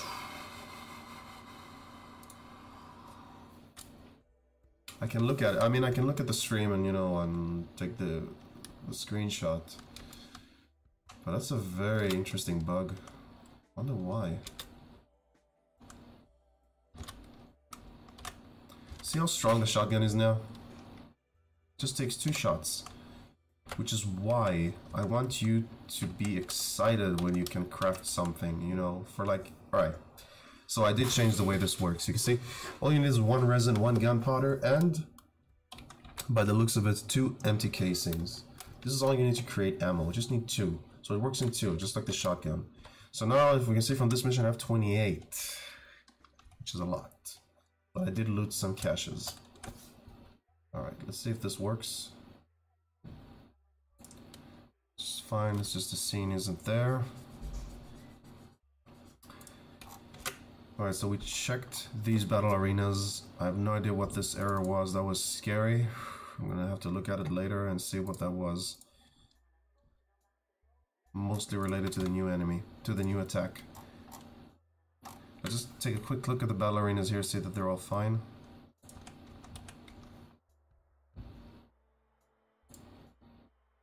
Yeah, that's what I thought.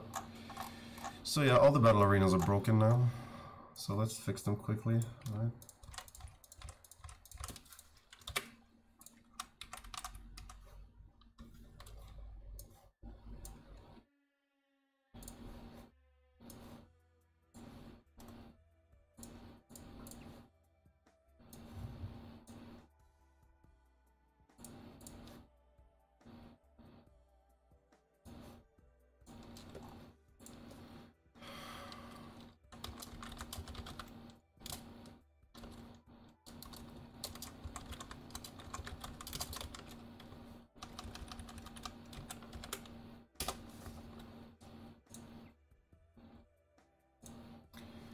Alright, so let's keep doing this.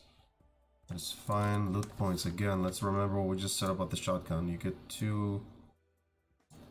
You get the ammo here, which is fine, and from him you get the ammo shotgun. Let's keep it at 2, and just 1 hot coffee. Hot coffee. Alright. Which reminds me, I should add that to the description. Let's see, craft. You know what? That should work because of the way I did. This is a new crafting item, by the way. New healing items you can craft, but I'll get to that a bit later. Alright, so battle arenas here work, and we were in the outskirts, which should be fine.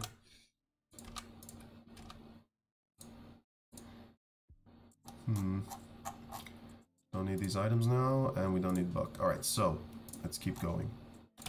Let's just make sure it's all run and done. That's working fine.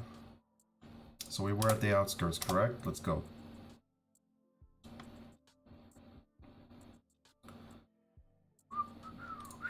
Alright, so we got the battle arena. Just look at these spawns, see that everything is fine. That they're all okay. This is so weird, this bug. Really an odd bug.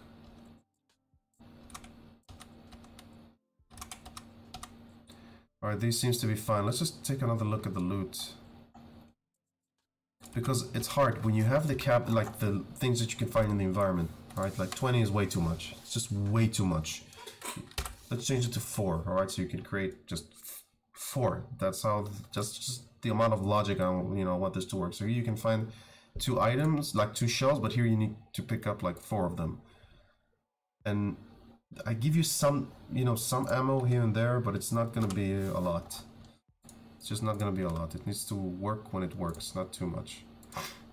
Alright, should be a bit, maybe 3. And as for the pistols, give it 6 and this 3 again. Gonna lower all the loot across the game, but the weapons are so strong right now that it's gonna be worth crafting the items for them.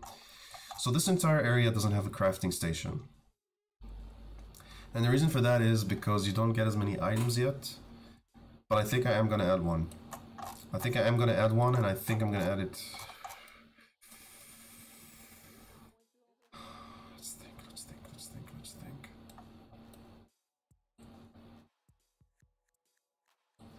Because this is the first mission, and a lot of people go through Buck's home before arriving here. I am gonna add, or at least try to add, a crafting point. Alright. So, we add a crafting point.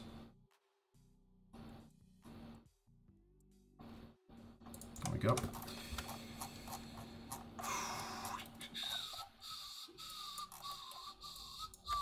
And let's just add this here. Okay. Let's add this crafting point. Now let's look for a crafting table. That one should work.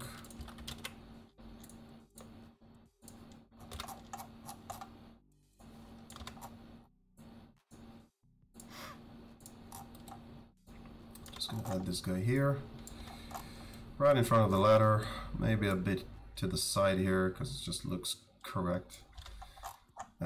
Looks a bit big. Let's give it some color.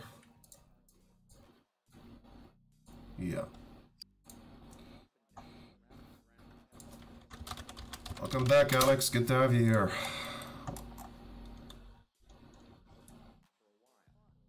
Alright, so we got the crafting, and no, that should be in the main game layer. That's fine. Now let's make sure that we're on the correct spawner. And now let's make sure that the crafting point is on point. With the collider. Should be around here. I'm gonna make this a bit smaller. Or at least move it here so you don't get some issues. Alright, let's see what we get. So right on the first scene of the first mission, before you go to the problematic area above, there's a bit... Do you see that? There's like a jolt with the camera here. Let's see why. Let's see why. Is there a camera blocker here that I'm not aware of? I know why. I know why. Yeah, absolutely. You're asking if the enemy, the Chihuahua enemy, is still there. Yeah, her name is Bibi, if I remember correctly. And she is going to be one of our grenadiers. But you know what? You asked a cool question. I'm going to show you something good. Let's see. Thanks, Alex. Do come back and visit.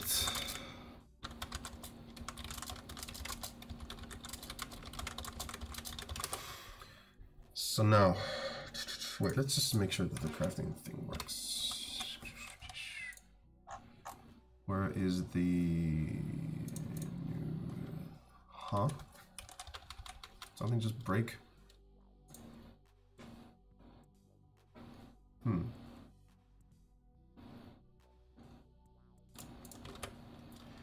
don't like this new version of Unity, I really don't.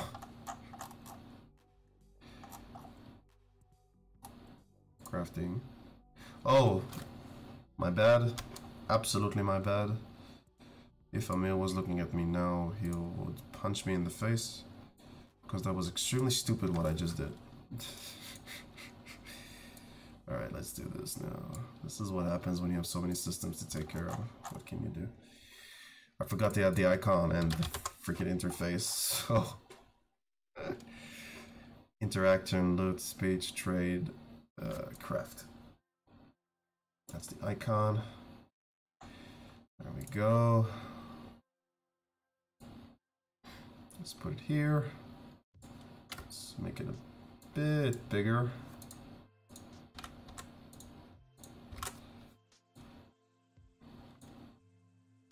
Okay, and now, as for the crafting point itself, we just need to add the UI. Now let's give it a shot.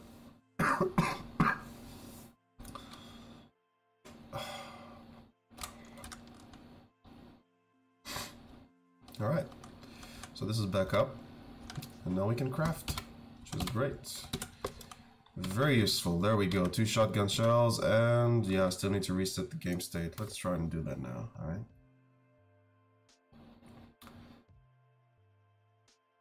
Yeah. It's oh, that's not here. Ah, screw it. It's less important now. It's just that these loot areas don't appear because the checkpoint already knew that I took them. All right. So here's an interesting thought. What happens if you take the shotgun and the guzzler instead of taking the pistols? You get pistol ammunition, but currently, unfortunately, there's no storage yet in the game. So instead of giving you ammo in the loot points, this is just something that came into my head because I was just thinking about it. Instead of just giving you ammunition, I'm just not gonna do it at all. Alright, I mean, if you see a shotgun, yeah, you'll find 2 shells there. If you see like an empty pistol, yeah, you'll find it, but I'm not gonna give you any pistol ammunition. I'm just gonna give you a bit more casings. And that should help things, even things out. So let's just make sure that this box has items that might be a bit more interesting. Let's look what we have. We have some casings. Let's see, how much... What is the minimum amount of casings you need to create pistol ammunition? I think it's 6. There is that bug again that we don't know what it's about.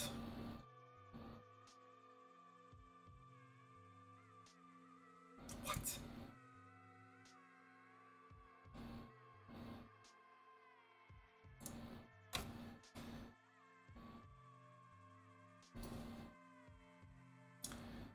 There it is again.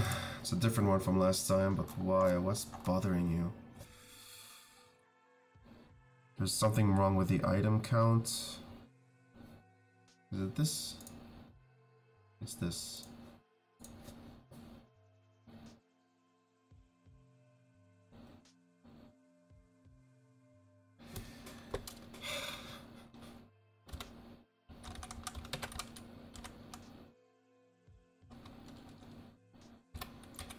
So I can't see it here, so I'm just gonna look at the script itself because I don't have the schematic here because I didn't go to Buck's home.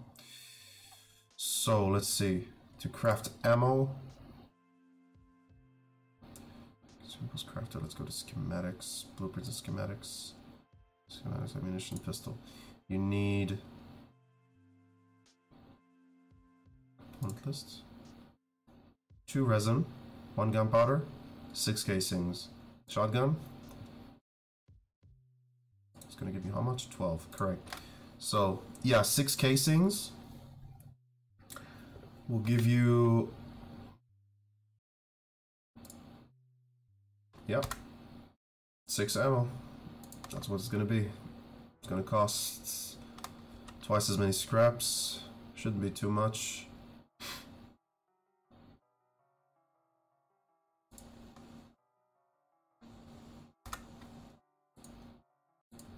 Yeah. So you need the resin and you need the gunpowder. So let's make sure that our loot has this, alright? So we were at the box. Let's make sure that this box drops 6 casings. Gunpowder. Oh.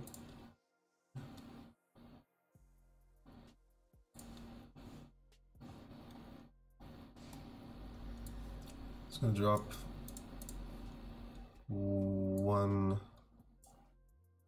Let's give you 2. 2 gunpowders for this, and it's gonna give you 1 resin. Cool. The gun is fine. The cabinet, empty casings 4, bandage is 1, resin else 2. All right, that's more of a healing. So you do get the ammo, but let's call it healing and ammo. So this one is going to be a healing one. So you have the antiseptic bandage. Let's add some cans. What did I just change? I just saw the empty casings, didn't I? Yeah. We have the resin here, which I think just give you 1 because there's 2 in the other one, and something to drink or eat. Drink, eat, drink, eat, drink, eat. Let's just tease you with a new item here, okay? Oh, and it's all 100%. Yep, that's cool. All right, so sorry about that. That was probably louder than it should have been. Hideout is fine. Let's go on. Finally, you can realize how long this takes. Just to finish the first outskirts scene, just to make sure that the enemies are working, the loot displacement is fine, and we still didn't even update some of the things that I wanted to change. But it's fine. Still have a few days before the conference. I am optimistic. Oh, that is a beautiful combo. All right.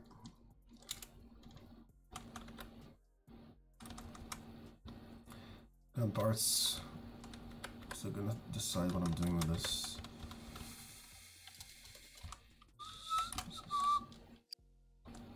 Yeah, there's no fall damage yet.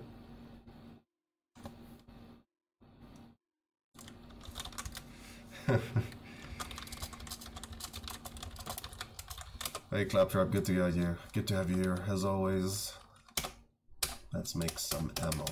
See what happens. You can't create a lot because I'm limited in gunpowder and resin, but gives us a good way to craft something. That's great. All right, that works. That works fine.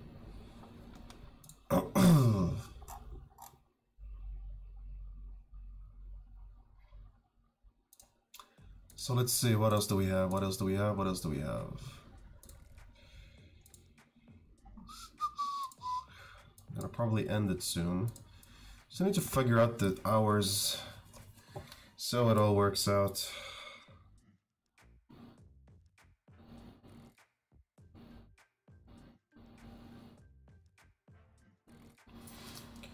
Let's just keep going.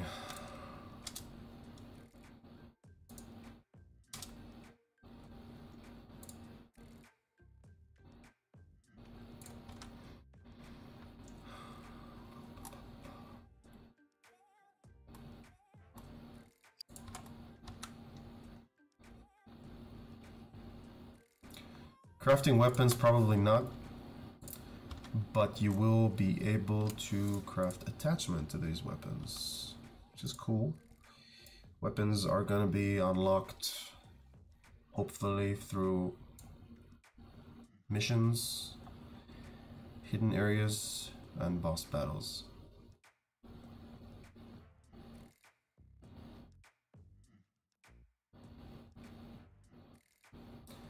I think I'm just gonna get rid of timber overall. You can buy timber, like, I'm just gonna give you like a nibbler's shop.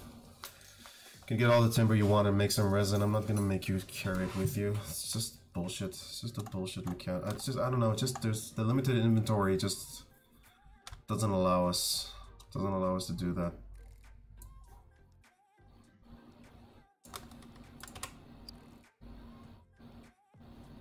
Yeah. It does, it all sounds great. And it's just a matter of my programmer to actually do something and add it into the game. That will be even better. Alright, so we're removing the timber, we're removing the glass paper because it's just too much of a hassle. Let's just give you some beer. Okay. So that's the loot taken care of here. Now let's look at the enemies. Battle arenas. Oh, I also need to check the way the numbers are fine. No, this isn't fine. No, it's fine. Battle arenas, battle arenas, battle arenas, battle arena. It always needs to be first. The way the hierarchy window works is changed. And it's annoying.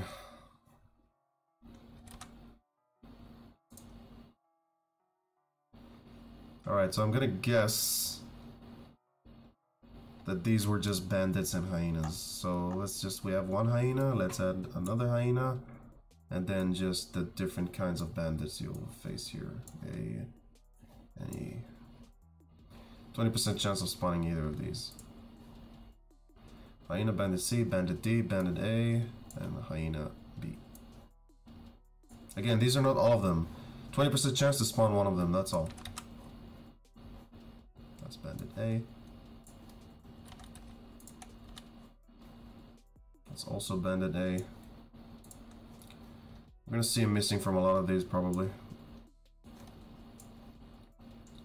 Just hope this prefab thing doesn't happen again. This is important. I don't want you guys to be messing with them again. I don't want these huge enemies here still. I'm gonna remove them. I don't want this spawner here. Alright, it's just a healing item. You can go up or you can go down. I'm gonna add arrows though. Oh, there is an arrow here. So, alright, screw these players who told me that it's invisible. Let's see that this thing works.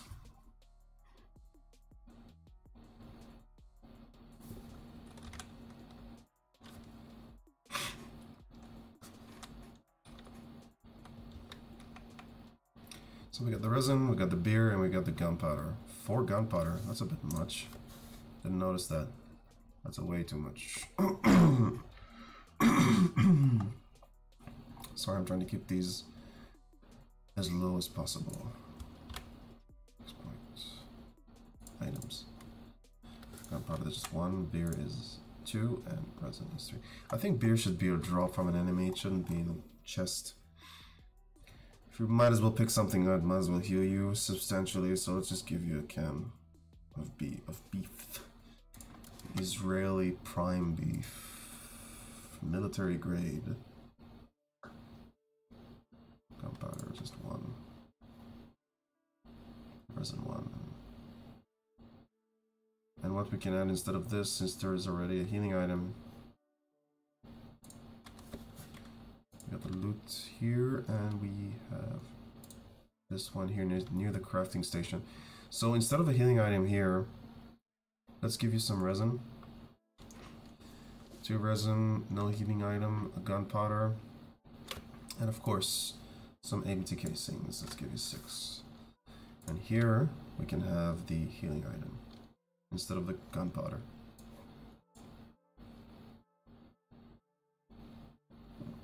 Two healing items. Scraps. No need for resin really. I'm going to give you one in this area. Most likely you'll find both of them. But since this area branches out, I do want to add one.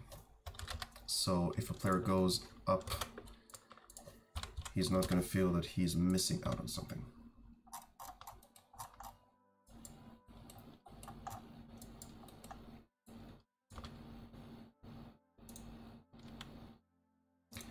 So yeah, now that we have the item, this is a chest, just gonna add it here. There's a ladder. I know this is spoiling some of it for you, but it's a development stream. This is what happens. Expect spoilers. Not story spoilers, of course. I'll never stream that. Never. Alright, so... Huh? No, I wanted you to be here. Thank you. Give it a shade of blue. And let's add a loot point.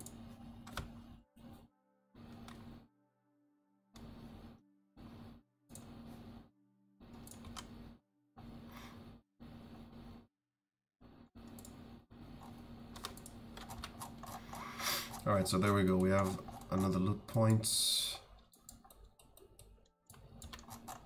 Because let's be honest, it's not fair that, you know, the other players won't get a chance. Now we look for the correct icon.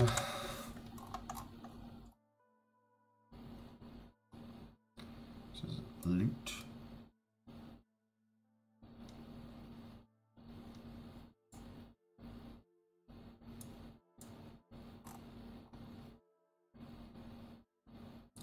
Yeah, let's just make sure that he is here. Change the size so you can see it a bit better. And let's bring in the interface. We have offsets here, -50, -50. Alright. Now let's look at the items themselves. Let's what are we gonna add here? Let's get rid of the animations. Let's add one of this. On this, it's going to be a healing one and empty casings. Cool. Now, we check the battle arenas, we check the level, it seems to be working. See that it's all fine. See where it goes from here.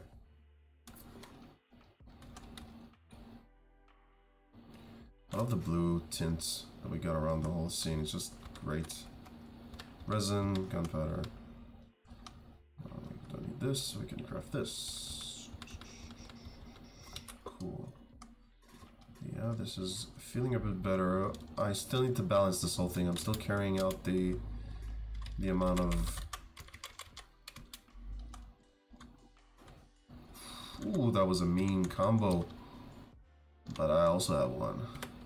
Yeah.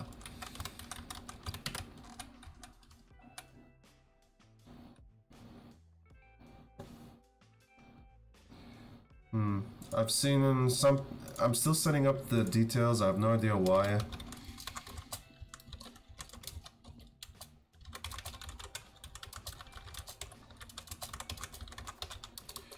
Don't know. I really don't know why the stream works better in some pieces. Must be something to do with the server.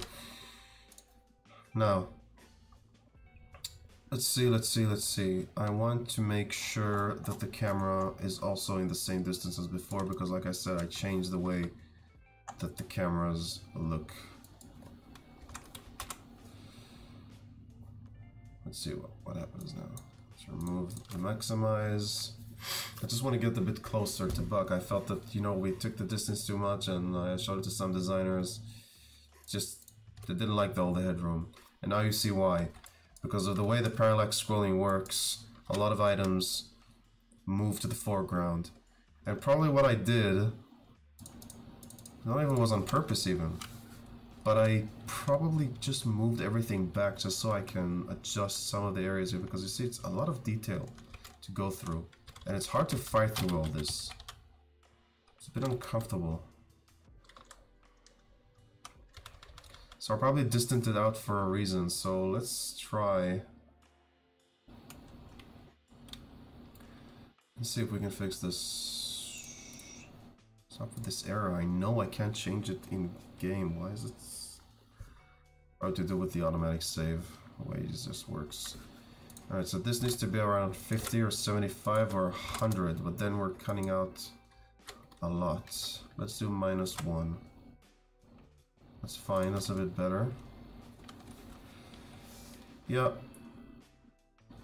0.1, 175.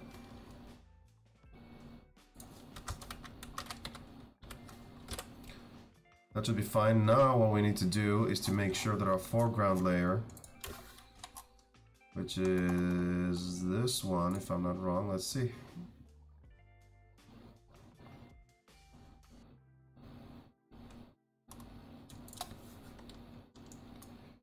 Yep, that's one of the fences. I'm gonna push this down a bit, because this feels like the right distance from the camera, so let's just move these guys a bit downwards. So play.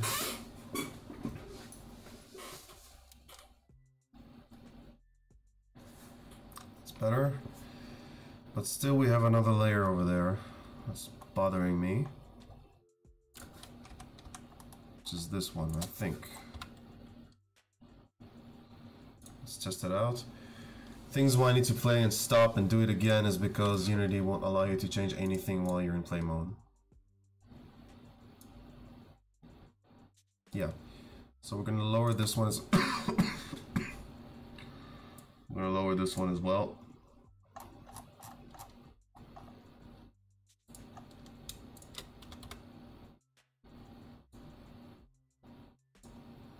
Let's see what this gives us.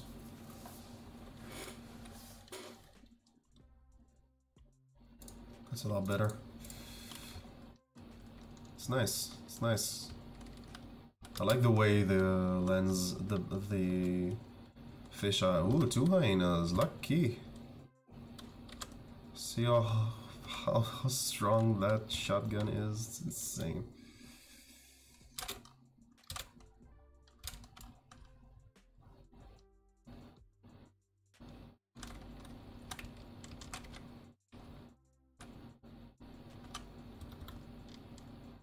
Yeah. So the enemies seems to be working fine. Oh, this one I wanted to fix for a long time. You saw I did the jump and then you just crash into this solid that I placed here.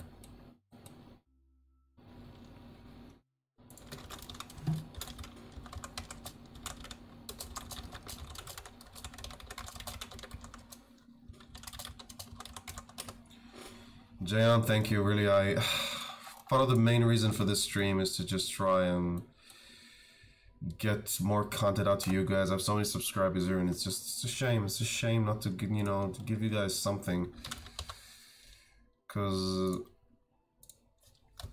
I want to communicate more. I want to show you guys more, and hopefully we'll be able to go through exciting times here together if we can get a small community around this, you know. I think that going through a release of a game is very exciting, and we're hitting that mark this year, hopefully, for if nobody gets run over again. And maybe some YouTuber or curator or whatnot will take note of us. Maybe something will happen. I have no idea. All we can do is hope. So really, thank you. Thank you so much for being here. Starts with a B, but what then? BG? No. This is what happens when I can't remember the name of a certain object. Platform? Walkway. There we go.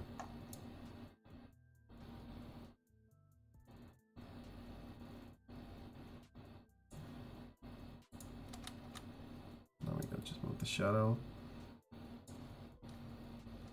Yeah, that's fine. We have another arena here, they can go over it. And then they might not.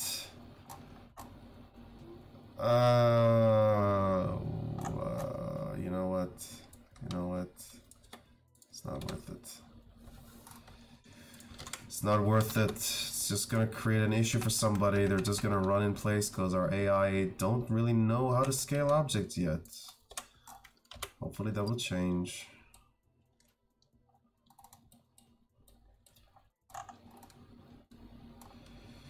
Yeah, it's indeed a passion project. I know. Which is why it scares me sometimes, this game, man. It really does. Passion projects can go very bad. But they can also, you know, they can surprise you sometimes. I'll be completely honest with Buck, alright? I think it's a solid game. I think Buck is a solid game. It has the potential. It just needs more polish, frequent updates, and marketing. That's basically it. So really, I appreciate you sticking around, man. Hopefully we'll be able to hang out here more and see this game to launch. As you can see that the visuals really changed. This has also took me a long time.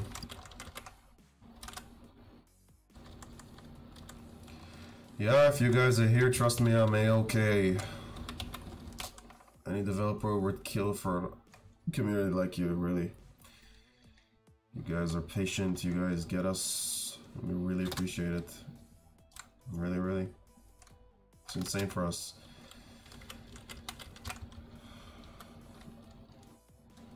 Oh, I gotta fix that head bob when he shoots the shotgun. Alright. Well, what do you know? When you're crafting items, Sabresa restores 15 health, 15%. It's late at night. 15% health over 15 seconds. Thanks, Alex. Appreciate it.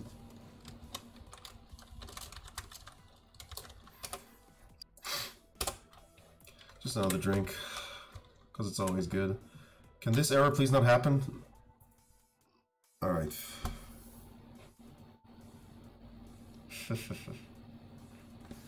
Alright, so that scene is fine.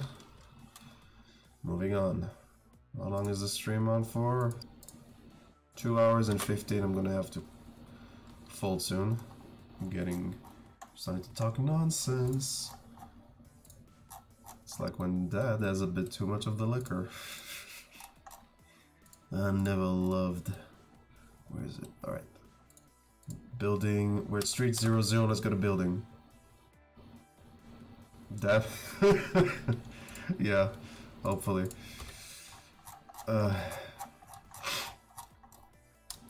This is something that I hate that my students do. I hate it. I've seen some like streamers like my age doing the whole thing. Come on. Come on, man. Have some decency. I think when I was a kid, I remember myself as a kid. You think I'm an asshole now? I was always an asshole. I was always this bitter asshole. It's just, I don't know, those fads, man. All those fads, all these things kids do. It's kind of horrible. I see them, you know, looking at these, a lot of YouTubers as like huge inspirations to them. And some of the YouTubers I met are so lovely, and some are so absolutely fucking insane. Some of the guys I met at PAX. And trust me, I love me some awesome streamers and YouTubers. Like Bro Team is one of my favorites. But this whole, I don't know, this whole thing, I don't know, I can't look at anything from internet culture and just not cringe. Yeah, but that's what fads are for, you know. They're supposed to be dumb, so people like me can feel better that they're not a part of them, I guess. I don't know. I don't know. So much bullshit in the world, might as well, you know, do whatever makes you feel good. Anti-canteen, why did I add this? To create something, I'm gonna add this later. It doesn't have to be here. Anti-casing 6, that's fine. Gunpowder 1, that's fine. But since this is in the middle of a combat area, I do want to give you a healing item here. But since I just gave you one the level before, let's just give you some filtered water. No, filtered.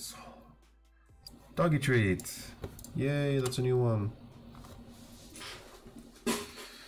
Yeah, absolutely. It's all preference. I think it's, you know, kids are really impressionable. I mean, that's what they do. They're kids. They're impressionable, you know. So, but they do have a lot of advantages. I mean, they can learn anything they want. And part of the courses that I give them is to just tell them, listen, you can learn editing if you want to. You can learn Premiere or whatever video software that you want. Just, you know, just put yourself into it. It needs to interest them. If it doesn't interest them, they can't do it. So I think that kids are a lot smarter than what a lot of people give them credit for, and I think that, I mean, most designers will tell you they're the best testers out there, and it's true, because there is nothing better if you have like a 4th or 5th grader playing your game. Their feedback is going to be so much more better than any person my age or above who's been playing games for years, because we look at it from a collection of games played, alright? Anybody my age who played these kind of games will look at Buck and say, alright, I can see Dustin and Legion Tail maybe, I can see a bit of Shank here, I can see maybe... people often point out, what's the Team Schafer game?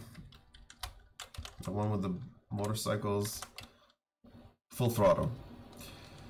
Which is funny, I never played Full Throttle. I remember I saw like the guy on the motorcycle with like, you know, I saw like in the point-and-click adventure like graphics it had back then, and I just didn't care. I didn't really play a lot of point-and-click adventure games. And did the doggy treat just disappear?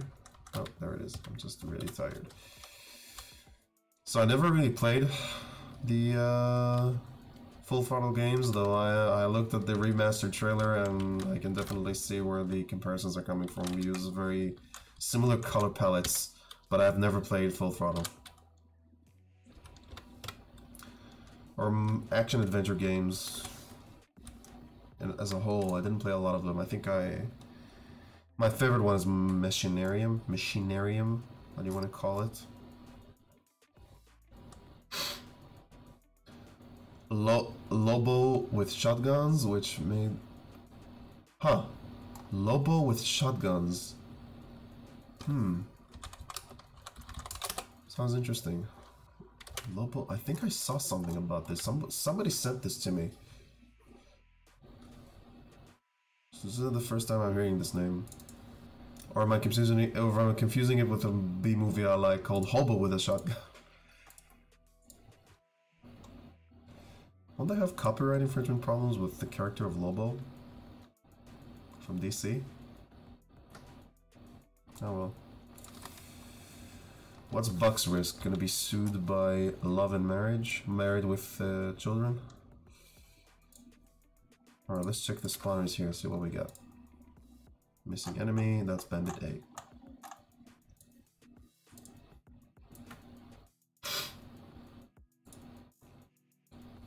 Let's add some hyenas here.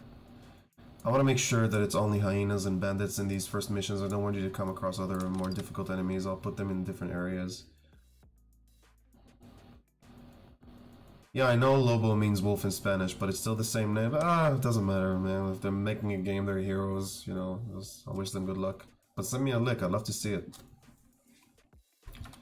CB, what else could I have put in here? 15%, that's probably another hyena. And another bandit. Alright, this has to be a hyena.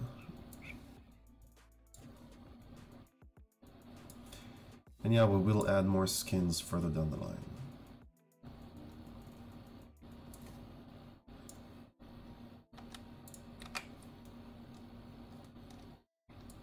So after we make sure that everything is just working as intended,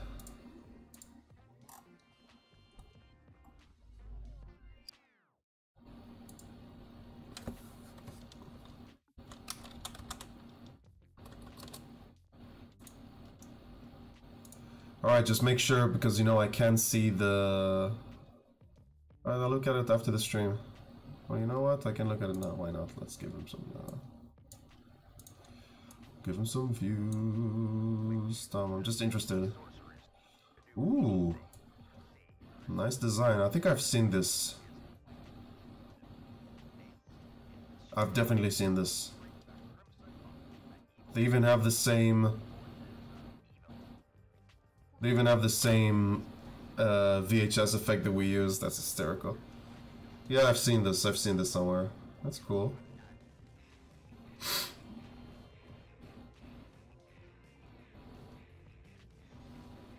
Very Saturday morning cartoon style.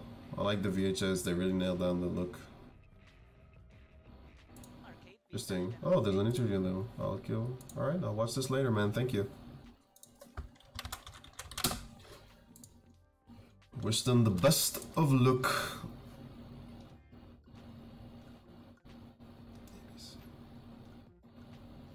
And let's see. Let's check our loot. What we have here. Pistols, we said we're removing this. We're having drinkable water. Ammo shotgun, that's removing. We're replacing this with what? Empty casings. Let's give you 3. Additionally, let's see what else we have here. Let's see what else. 3 and this. This is a new area. Let's give you a nice healing item to go with. How about Forgotten Cheese? Always a classic. Let's give you 1. That's 1. And now here, there's a gun. Shotgun, that's fine. If you find an empty gun that you want to loot, by all means. There was a crafting station before the building, then there was the building, and now we're here again. Should we add a crafting station here? I think we should. Or maybe we shouldn't. Because this is the end. This is the end already? Of the level? Which scene am I? Lower Street. This is low. Oh, alright, I see where I am. Okay. There is something I wanted to fix here with the battle arena. But because there was a problem here with scene transitions, we're gonna keep it like this for now. Let's just make sure that we check the battle. Yeah, let's just say that the scenes work, and we'll take it from there.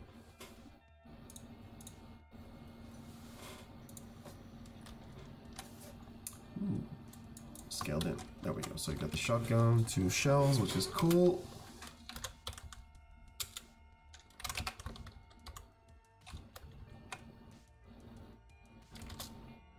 Still dying for this new attack to register already. This looks so cool.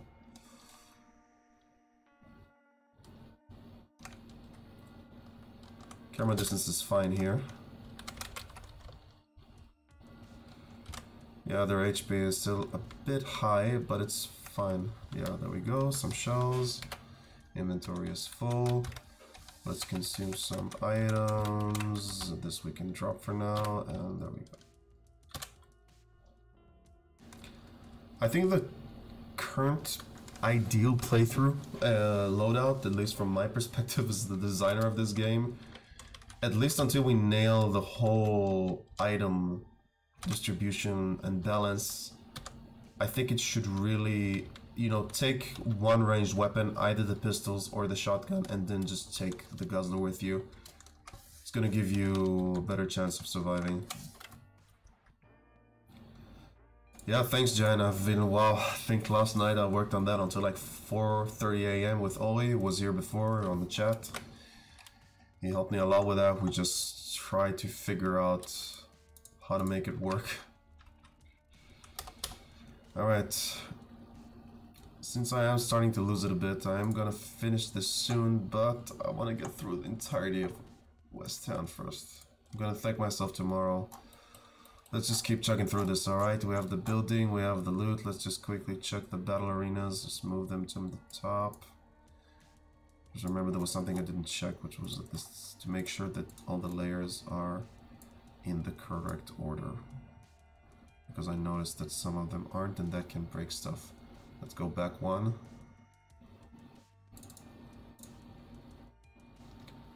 Make sure the layers are fine. Again, it's not in the right place. That's not in the right place. Rest is fine.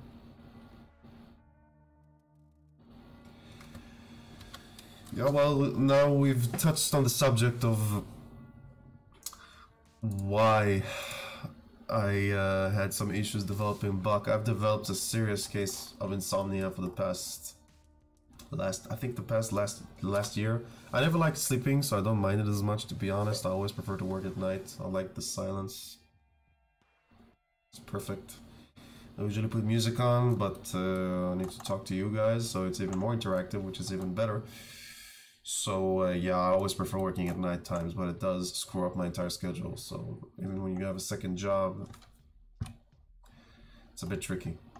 So hopefully I'll try and do these streams a bit earlier, because now for me it's close to 2 a.m. Trying to get it right for, you know, maybe, I don't know, it's with the entire streaming service, streaming from this country is just such a pain. Such a pain, especially when I'm doing this in English. The local language here is not English. And what can I do? What can I do? Alright, this is fine.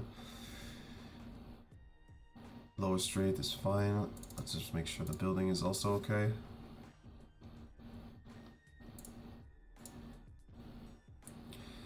Yeah, though some scenes just lost their position. This is due to the updates of Unity.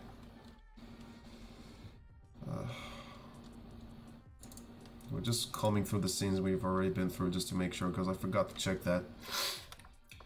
This is unfortunately not a very visual stream. I mean, we started off with some interesting visuals, but hopefully moving forward after this balance sweep and this item change and everything. Oh, we haven't even reached the junkyard yet. Ooh, that's gonna be interesting tomorrow. Did we already change this? Drinkable water, scraps, medium craft gunpowder, yeah.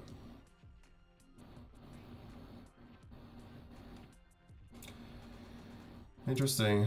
Should record the stream, you mean like live, or just, you know, filming something so I can just show you guys how it all looks? What do you prefer? Just so I understand what you mean.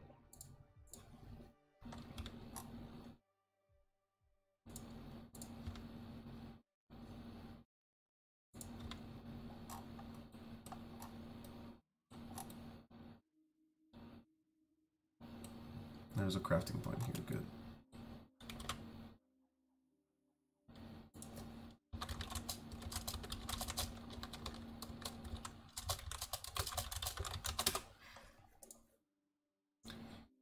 So that's Street 01 taken care of. Let's go to Building 01.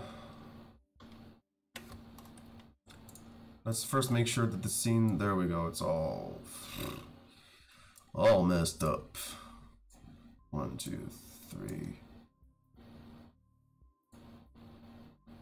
4, 5, 6, 7, 8, 9, 10, 11. That's taken care of. Now let's make sure the battle arenas are fine.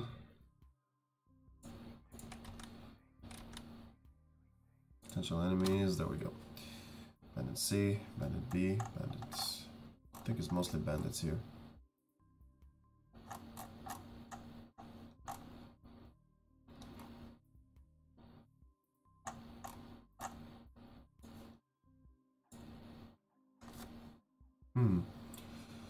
I'll think about it.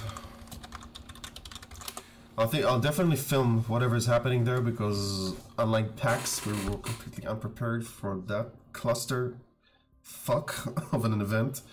We will absolutely record something this time around.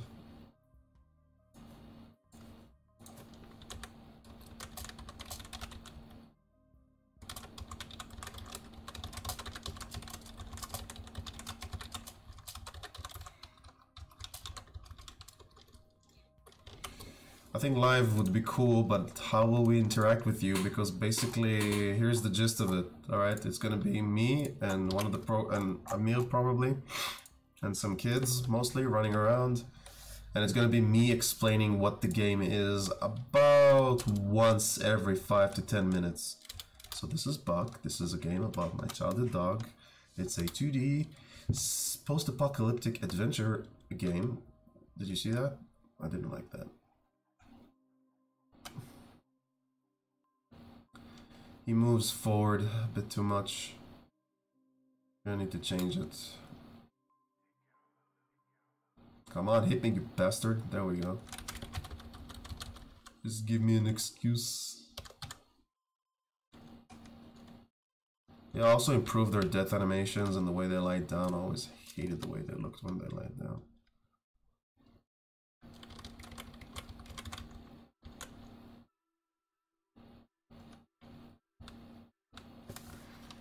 Alright, that looks fine. Do we even have loot here? I don't think so. Maybe? There's just the gun. Alright, nothing special about that. 2 items. Gunpowder and pistols? No, just the gun. You don't need both of them. Next, we got the ground floor of this area. Because this map is branching, I'm trying to develop all maps in a way that will branch. Let's start with the scene itself, make sure it's all aligned correctly. That's good. Now, battle arenas again.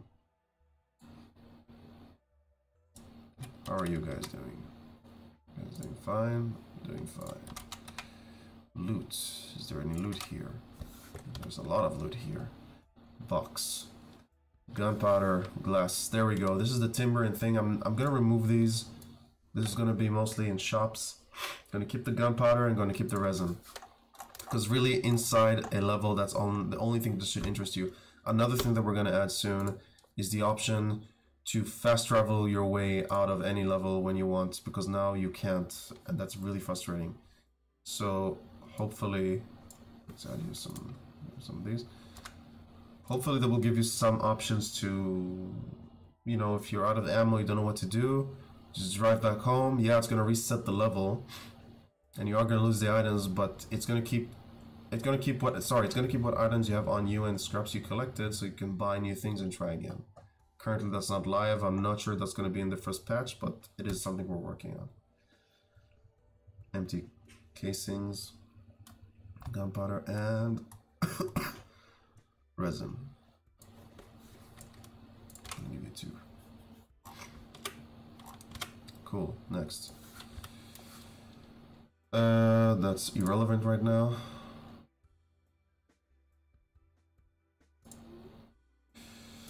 Thanks, man. Thank you very much. Have a good night. See you next time. I'm also gonna fold soon. I just have 1 scene left. Oh, I'm dying to go to sleep. Shotgun ammo 2. Beer 1. Scraps 25. Let's just give one of them a healing item. Ah, screw it. Nah, you'll be fine. There's a crafting area here, you'll be fine.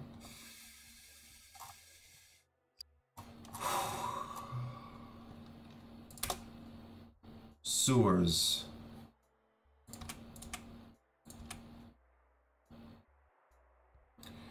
Let's start with the scene itself. Yep. All messed up. 1, 2, 3, 4.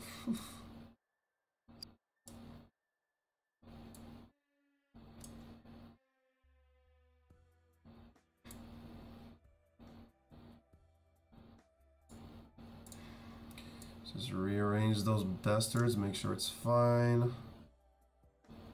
Good. Battle arenas should be fine here. I didn't change these enemies. It shouldn't be a problem at all. It's just to make sure. Yep. And loot. No, black substance is irrelevant. I'm gonna remove all irrelevant items for now. Alright, it's just there's no storage, there's no reason to burden you with these, okay? So I'm just removing them.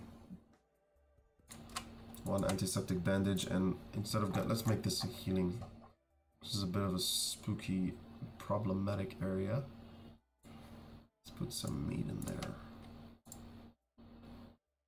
Empty casings, meat, and some tingle tongue.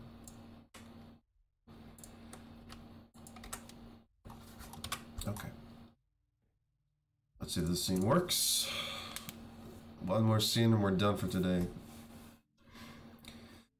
Hopefully the stream worked on all the multiple platforms with 3Stream.io. So nice software. God, I really like the VHS. I think it really works. Oh, there you are. Boom.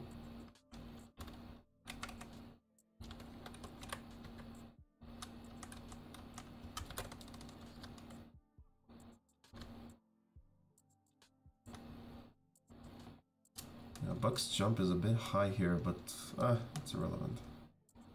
Camera distance is fine. We're dead, that's fine. Shotgun might be a bit too strong now. That's my worry.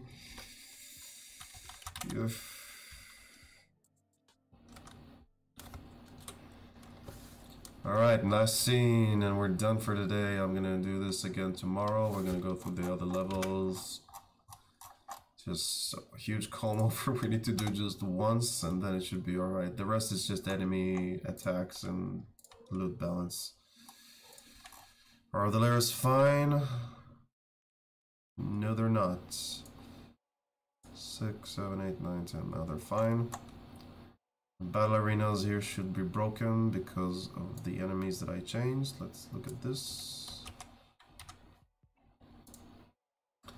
Yes. Bandit A. Hyena B. Bandit B. No, let's give it Bandit D. Bandit A. And yep. That should be fine. Do we have any loot here? Yes, we do. Loot crate. Items. What do we have here? Crafting table. There was one there before the sewers. So I'm gonna do it like scene like this. It's gonna be crafting table scene, no crafting table scene, no crafting table. This is already the end of the level, so it doesn't worry me. So empty casings. Let's give you 6. Again, removing the glass paper. Scraps is fine. Let's give it 20. Empty casing 6, healing item, and I'm gonna give you a. Let's probably make this. Nah, you probably wouldn't find it by this point. Let's give it some doggy traits. Always fun. I put in the doggy traits because it made me laugh, and I thought it would be funny to finish a mission, and it's like, well done, Bucky. Here are some doggy tricks for you. Alright. Oh yeah, this is an old thing. But when the items were still here, I forgot about that. Just to remove this? No, let's just keep it deactivated. Let's not delete things that can break my game and my spirit. Alright. I'm gonna call it a night. Thank you everyone for joining me here. I'm gonna collapse. Smokes the doggy treats, yeah. Let's see. So the other thing I want to fix here is the camera distance as well. But the scenes seems to be working, which is great. Minus 0.2. 75, 100. Let's see what that gives us.